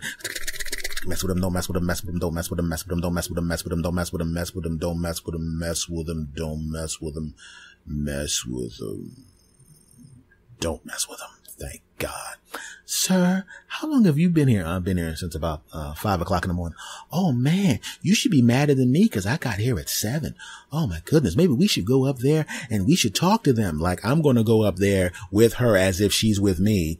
Right. And then all of a sudden with my luck that, you know, hopefully that wheel would go to, but don't mess with him. But what if I walked up with her as like her advocate, like I don't have my own damn problems. And all of a sudden she hits the mess with him button and she starts to pimp slap one of the nurses. Then all of a sudden we both get dragged out and arrested. Hell no. I went up to go to the bathroom. Didn't have to go to the bathroom, but she wasn't in the bathroom. And I was kind of hoping she'd move on to the next victim. I know that's bad to set the next sucker up, but I feel like crap and I ain't got time for this crap, and I want it to be seen on the video. I want it to be seen on the video in the ER that I had nothing to do with this wacky person. So I go to the bathroom. I didn't actually go in the bathroom. I just went because I wanted people to know that I was not dealing with this person. I go to the bathroom. I hang around there. I turn the water on. I'm not actually in the bath. I turn the water on. I turn the thing on. And dry off my hands. I don't even wet because I didn't touch nothing, didn't wash nothing. Then I walk back out and she's moved on to the next person. Apparently she's systematically going through all the people, which means at the rate she was going, by the time, since I'm out of the loop at this point, by the time she gets back around to me, hopefully she will have been seen and they will drag her sick behind and back there and fix her or do something. I've now been there for 4 hours. And everybody's trying to figure out why no one's getting taken back. We're all getting triaged, but we're not being taken back to the rooms. We're not being checked out. And at this point, 4 hours in, I'm starting to feel better. I'm starting to actually feel like I felt before I woke up feeling like crap. I'm feeling good. In fact, if I had woken up the way I'm feeling at that particular point, there would have been no reason to go anywhere because I would have been a normal day. I was feeling good. No pain, right? So we're all trying to figure out why no one's being taken back there. Lady comes in. She's the one I was talking about that had glass in her hair. She's mad now. She was in some kind of accident or something, or maybe a car crashed next to her and landed on her. Something happened. Maybe she fell out a window. I don't know. She's got glass in her hair. I don't know. She may have been making a fashion statement. Maybe that's a new thing. Maybe that's a new thing the kids are doing today. Sprinkling glass in their hair. I know that sounds weird, but come on. Would you really put it past them after all the stuff you've seen? If you got Instagram, you know what I'm talking about. Back to the story. She goes up there and she's making a stink and she's yelling even louder. And unlike the other old lady, who's a short older lady who's a little bit disturbed and has a wheel in her head that goes mess with them, don't mess with them, this lady has a wheel in her head also, but the words are a little bit different. It's mess with them, really mess with them. Mess with them, really mess with them, mess with them, really, really. And as it turns out, somebody went into her head and just took out the mess with them and left nothing but really mess with them, because now she's cursing out the nurses and cursing out the security guards and cursing out people who sit in the hospital and cursing out people that looked at her funny and cursing out people outside, right? She actually wrote a note and said F you to the person walking by the window. Okay, that part didn't happen, but you get the point. And we come to find out that the reason none of us is getting into the back room, the reason none of us is getting seen by an actual doctor, is because the entire hospital is literally full to capacity. So much so that people who should have been up in the hospital are now taking up every single room in the entire ER and in the hallways. So literally they have to actually start cycling people in, as rooms become available, and rooms are not becoming available quickly. If you've ever been in the hospital and tried to check out, you know how slow that process is. Well, imagine if all the rooms were like that and you're waiting to get back there. Well, that's what the ER was like. Oh no. Now it's 5 or 6 hours. Now it's 7 hours and I'm feeling damn good. I'm sitting there going, you know what? I feel so good right now. I don't even want to go back there now. There's really no reason for me to go back there now. I feel damn good. Right? I feel really good. I feel like I said, no matter of fact, I'm feeling so good right now. I'm sitting in the chair with my normal, you know how you sit in the chair when you're feeling good, you're like that swag sit like, yeah, I'm the man, you know what I mean? I came into the hospital all curled up like a punk, but now look at me, you know what I'm saying? You want to look around and flirt with the girls, but you really don't want to flirt with the girls because it's really kind of hard to talk to a woman when she's sitting there with glass in her hair and some dude's leg in her lap. Not with a dude sitting there with his leg on her lap, literally just the dude's leg in her lap. I don't know what happened to him, but I have a feeling he's not in this hospital. She did not have a leg in her lap. And we're just sitting there. Now, when I'm sitting there, I notice, I'm like, oh man, I've been there such a long period of time. This is how long I've been there. I've been there, I think it's like, at this point, it's 7 hours. My phone, which was not fully charged, is now almost dead. And I see on the wall, they have free phone chargers, which is great. You go up to the phone charger, you open it up, you put your phone in, you plug your phone up, right? You type in the code or whatever that crap is, and then you do what you got to do to make sure you plug it in, and then everything's great. And it was a really simple process. All the young people, young people like me and younger, we had no problem with it. We all plugged it in, and it was a very simple process. Took about 15 to 20 seconds. Not a big deal. All done. All systems go. But then you see all the generation gap, the live show, right? A lot of times there's a generation gap and old people will say stuff behind your back or talk about you when you leave or your music sucks. This time you actually could see the generation gap in action. And you could tell anybody over 55 years old, for some reason, had no idea how to work that machine at all. All you had to do was plug in the phone, close the door, type in your phone number, type in your email address, pick a picture, confirm, done. Very simple. I had no problem with it. Remember I told you how the entire ER was a volatile situation and everybody was pissed off? Well, just imagine if the hostile young people who know how the process works and have already charged their phones twice because they've been there in the ER that long are now standing in line behind confused old people who don't know how to work the machine. How do you think that went? Do you think any of the younger people were saying really, really snide, anti-aging comments behind the old people's back? And, well, let me give you a hint. Yes, they did. This old mother sucker. And he didn't say sucker. Don't even know how to work the thing. If you don't know how to work that thing, if I was an old mother sucker, and he didn't say sucker. If I was an old mother sucker, I would just get out the way and let some young people use the machine. You know what I mean? I'm just saying, you know what I mean? If I was a young, you know what I'm saying? If I didn't know what the F I was doing, I would just move the F out the way and move the F out the way so somebody who know what the F they doing could actually use the mother sucking. He didn't say sucker, and he didn't say effing, by the way. And use the machine. I'm just saying, I'm saying that old people are stupid. I'm just saying that old people ain't as smart as they think they are. And now the old guy's in front of the young guy, and he kind of figured it out. He kind of knew exactly what was going on. He had figured out the machine. I see at this particular point, he's at the point of the process where you just hit the button for the picture, which means if he hits the button for the picture and hits the confirm button, he's done. He's out of there. He's out of his way. And I saw him look down and I saw him angle his head slightly to the right, and I saw the look of anger on his face, and I saw him hit the button to start the process over. He literally had figured it out. And he kept starting the process over. And he looks at me, and he sees me, a 49-year-old guy who's going to be 50 next year. And I'm looking at him, and he's pushing 60. And he looked back at me, and he gave me the old guy nod like, yeah, I'm going to piss this young punk off as much as possible. I'm going to start asking questions out loud as if I don't know what's going on. And he starts doing it in the old guy voice. I heard his voice earlier the same day. He didn't have an old guy voice, but he had an old guy voice now. Oh, man. I don't know what's going on. What do? Do you punch the numbers? Do you push the thing? Oh, this is confusing. I'm told my niece when she got me this phone that I didn't want to mess with this phone. And now I'm in the emergency room and I don't know what to do. And the young guy's getting madder and madder and madder and madder. And he goes, F this. And he goes and sits down.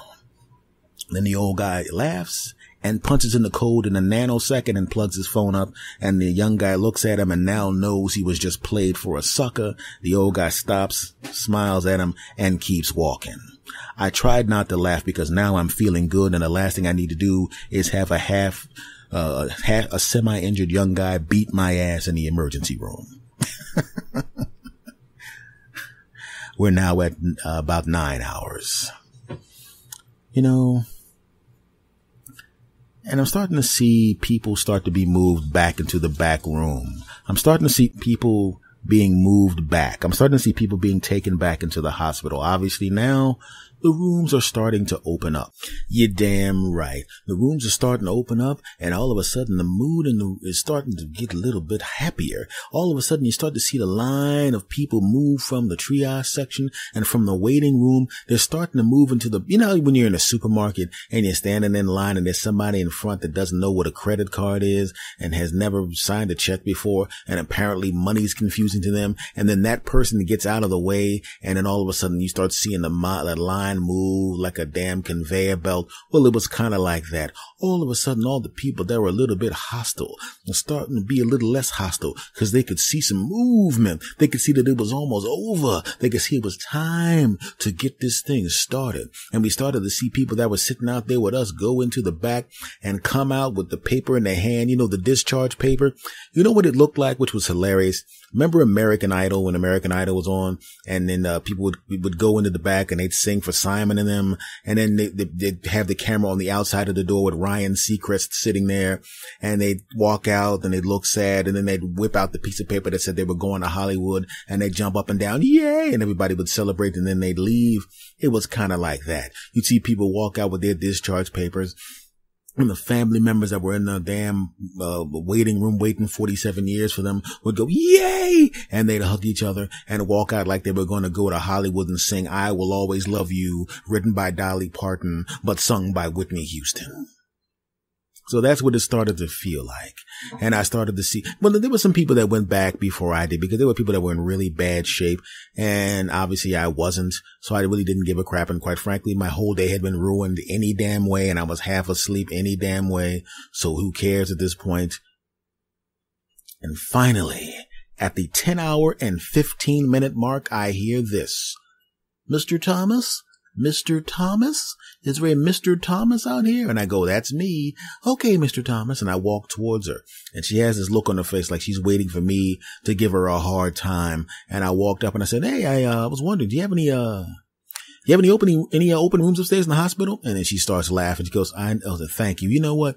You're the first person to have a sense of humor about the thing. You're the first person that didn't curse me out and make me feel bad. Thank you very much. I really needed that laugh. And I said, well, I need something too. I need you to figure out what the heck is wrong with me. She goes, no, don't worry about it. We'll take you in the back. We'll get you taken care of. Thank you for having a sense of humor. And take me back into the room, and I can still see a lot of the rooms are full, but obviously I can see people are starting to move out. I sit into the chair. She goes, sit in here and lay back, and one of the other nurses will be in to take care of you. So I'm laying there, and I'm okay. I said, listen, it's been 10 hours and 15 minutes. I don't give a crap. As long as I'm back here, I know that I'm going to be in good shape. I feel good anyway. Not a problem. Nurse comes back there, and here's the thing that always annoyed me. I'm getting in better shape because I'm working out with my brother at the gym and doing some stuff. So I'm getting in better shape and all of that kind of crap, right? But it's a process, and I'm in the beginning of the process of this section of the process. So this nurse comes in and she's smiling at me, and she obviously, she thinks I'm cute and everything like that. And now she has to do the EKG, which means I have to pick up the shirts. And unfortunately, when you pick up the shirt, the extra belly does not leave you with the shirt. It still stays there. And it kind of waves at her like, hey, you thought he was cute, but look at this mess right here. Okay, it's not that bad, but it's not where I need it to be. So she's putting the EKG crap on me to put the little sticker here and a little sticker there and a little sticker here and a little sticker there. And I'm looking at her, And in the back of my mind, I wanted to go, look, I know this is not the best thing to look at right now, but there was a point in time when I was worse than this, and I'll be better than this. He caught me in transition between fat bastard to medium fat bastard, where I am right now, to fit bastard, which is where I'm going. Right? If you look at me right now and you've never seen me before, you go, dude, you need to lose some weight. But if you had seen me a while ago and then seen me now, you go, hey, looking good, S, looking good, which is what people have been saying because I looked worse. And I've made some improvements. Right? But it isn't really weird when somebody catches you in transition when you're going from a mess to a semi-mess to being where you need to be. Right? Like, say for the sake of argument, there's a homeless guy, right? He's living in old clothes. He hasn't taken a shower in months. He really smells bad. He's literally living in a damn trash can, right? He's not feeling too good. He's kind of scarred up because he got into a sharpened pencil fight with another homeless guy over the last orange in the trash bin. Not making light of it. You'll understand where I'm going with this, right? He's on drugs. He's on alcohol. His life's a tub of crap, right? Everything sucks. But somehow this guy figures it out, and somehow, some way, this guy goes from being on drugs to not being on drugs, from drinking alcohol to not drinking alcohol, from living that dumpster and smelling bad to now he's a homeless shelter. Now his hygiene is good. Now he's off the drugs, and he just means his life's in a hole. His life's messed up. He doesn't have a job right now. He's living off of some assistance, but at least he's clean. At least he's wearing clothes right now that have been washed. And if you see him at that point, you could still see that he's not a functioning member of society the way you would expect. You can still see that he's down on his luck. The clothes are a little old. You can tell they're really, really old clothes, but they're clean. And he has resumes under his arm, which means he doesn't have a job. If you see him right there and you look at him, you might go and look at that poor bastard. Or if you're a lady, you might go, I ain't gonna date that bastard. He ain't even got a job. I understand that. But if you saw where he was, if you saw that he smelled like feces and was rolling around in garbage and was getting into sharpened pencil fights in the trash bin over the last orange, and you saw where he went, you would look at him and you're going, man, you did good. I saw where you were and I saw where you are. You would see that he made improvements. But if you just saw him when he was a little disheveled, when he was living in the shelter, but he didn't stink, but he was living in the shelter, you'd still think, I don't know. Well, that was kind of similar to the way I felt. I'm laying there and this cute sister who's half flirting with me is now putting EKG stickers on me.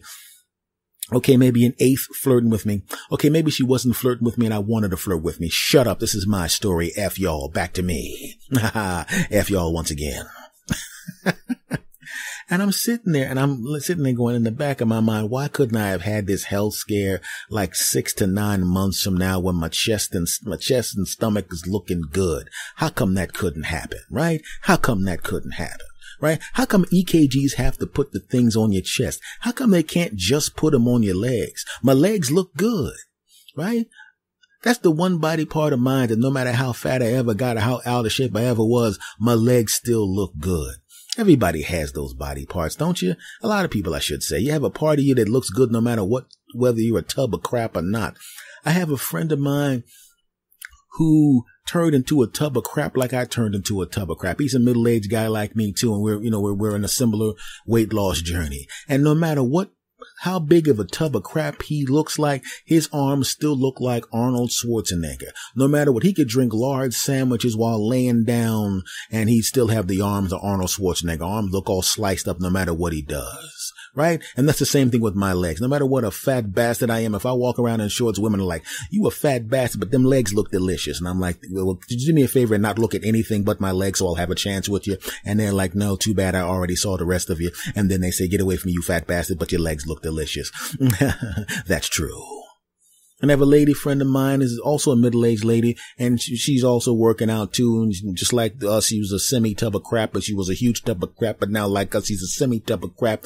But her cantaloonies, her buttocks, looks like if you just took a picture of her buttocks, a picture of my legs, and a picture of that guy's arms, you would have thought you were looking at a fitness magazine. And then you flip the page over and see the rest of it, and you're going, damn, let me flip that page back. F y'all once again. Back to the EKG. So she's giving me the damn EKG, And she looks at the thing, she reads it, and then she gives it to the doctor. The doctor gives it back to her. She comes up to me and she goes, your EKG looks amazing. And I've never heard someone refer to an EKG looking amazing. And I said, is it okay if I pull out my recorder and you say that into the recorder? She laughs and walks away. She walked away so fast I didn't get a chance to get my recorder out because I wanted her to actually say it into the recorder. Just for my own usage. F y'all, back to the story. And as it turns out, after close to 11 hours in the ER, I find out that the only reason that I was feeling like crap was, well, here's what happened. Just like I said, once again, I'm fine. I was feeling bad because I ate something that didn't agree with me. And it was very similar to when you have food poisoning. It wasn't just like a harsh version of food poisoning like I had before. It was a more mild version of food poisoning. But still, when you have even a mild version of food poisoning or something like that, what happens is things begin to leave your body in liquid form. And they begin to leave your body in liquid form whether you want them to or not. And they begin to leave your body in liquid form at a high rate. And you're supposed to have a certain amount of water in your body. And if you don't have a certain amount of water in your body will get mad at you. Your body will go, look, dude, you need more water in me. And most of the time we don't pay attention. So the body will give you a little hint. It'll make your mouth dry, right? But know what most people do when the mouth gets dry? They go, oh, my mouth's a little dry. I better drink something. And then they don't drink something. And I was an idiot like that. My mouth's dry. I'll get to it. I'm busy. I ain't got time for that crap. I was a little dehydrated. The body goes, okay, he's not paying attention to the mouth dry crap. How about we give him a little bit of a headache to let him know maybe he should drink some damn water. Got a little bit of a headache. Didn't matter. As it turns out, I had hit my head on something and I figured that that's what it was. So now I have ignored 2 signals. And the body goes, okay, he's a little busy. We're going to leave him alone right now. We're not going to mess him up. We'll be good. We did the headache thing, but maybe he didn't figure it out. We did the mouth thing. What we're going to do, we're going to make his skin a little bit dry. That's what we're going to do. Didn't pay attention to that crap at all. And then I go to sleep. And then my body went, oh, you going to go to sleep? Oh, you gonna go to sleep after I've been all day telling you to drink some damn water and you ain't gonna pay attention to me? Oh, I got something for your punk ass. I got some. Wait till he wakes up. Wait till his punk ass wakes up. And then the noise wakes me up at 4 something in the morning and the body wakes up and goes, okay, you ready, guys? We gonna get this bastard now because he apparently doesn't want to pay attention to us. And what does my body do? Makes me feel like crap. Makes me feel tired. But I'm going, well, I was asleep, so maybe that's why I'm tired. I'll just go back to sleep and my body goes, what the damn, this guy just not getting it. Make him dizzy. I figured, well, I did jump up kind of fast, and sometimes that happens. Wow. All right. So we're going to have to bring out the big guns, wake the heart up. And the heart goes, what, man? I'm always working. You guys get to go to sleep. I got to pump and pump and pump for those. Was he 50 now? I got to do this for another 40, 50 years. I don't get no damn vacations. Will you leave me alone? And the body said to the heart, get him. Beat faster. And the heart goes, really? I beat fast when he's at the gym or when he sees a hot woman. I got to do this at 4 o'clock in the morning. Leave me alone. And the body says he's dehydrated. And the heart goes, oh. So he's going to not drink enough liquid and make me have to work harder. Well, I got his ass. I'm going to beat real fast, the dumb bastard. And that's what happened. As it turns out, the only reason that happens because I was really dehydrated. So I had to drink some crap. Think about that for a second. I go through this whole health scare. I go through this whole feeling like crap. I go to getting a damn ambulance. I spent 11 hours in the damn ER because my dumb ass didn't drink enough water. The hell is that? Had to sit there with my shirt off in front of a cute lady who's probably going, he's cute, but wished his belly would come up when he rolled his shirt up.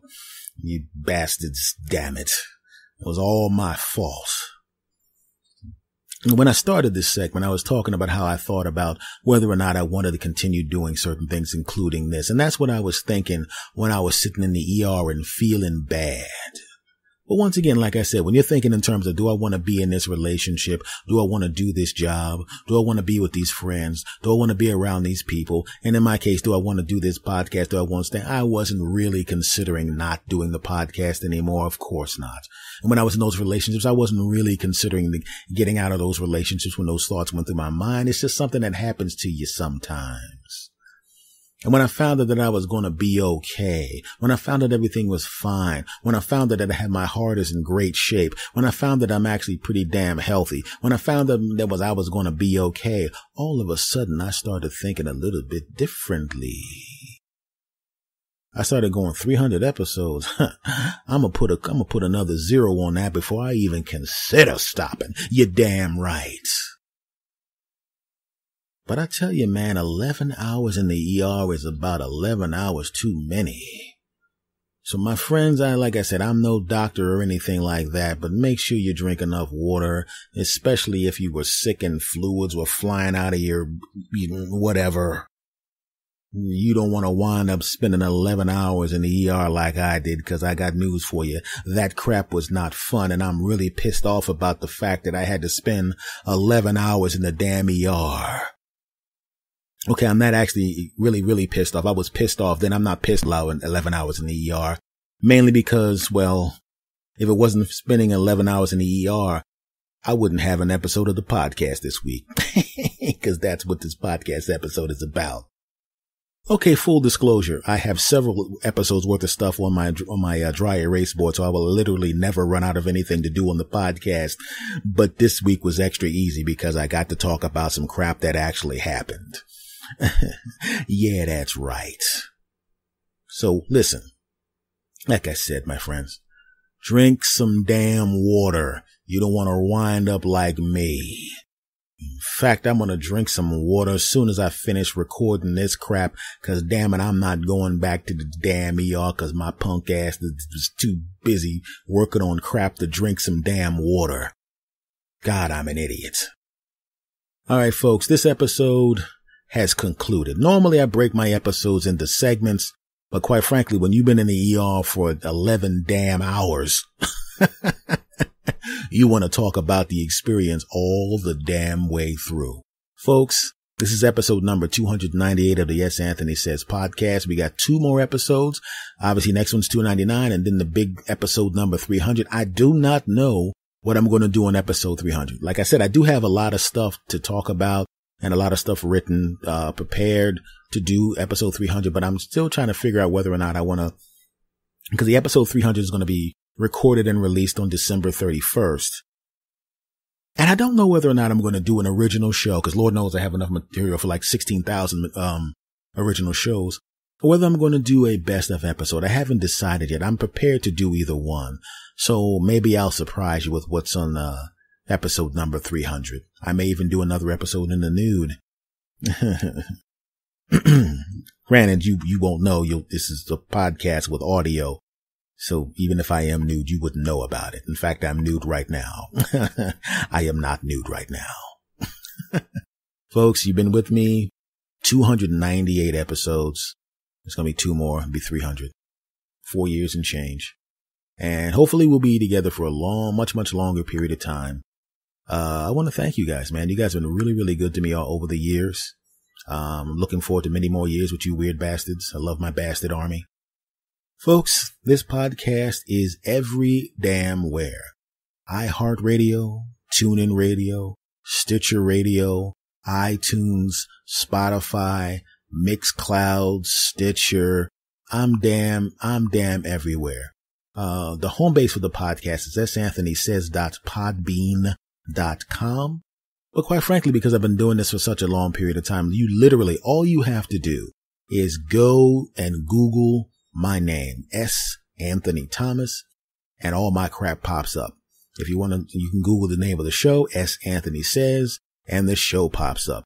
It's very easy. It's very simple to do. And obviously a lot of you have already done that. The email for me is talk2santhony@gmail.com. And it's TALKTO, the word to, TALKTO, santhony@gmail.com. And folks, man, I just want to say once again, man, you guys are the coolest bastards on the planet. Much love to every last one of you, man. You guys have been really, really cool to me. The emails have been really cool. You've been cool to me on Twitter and Facebook. Speaking of Facebook, you can follow me on Facebook. If you're on Facebook, all you got to do basically is just type in my name, S. Anthony. Type in S. Anthony Says into the search box at top.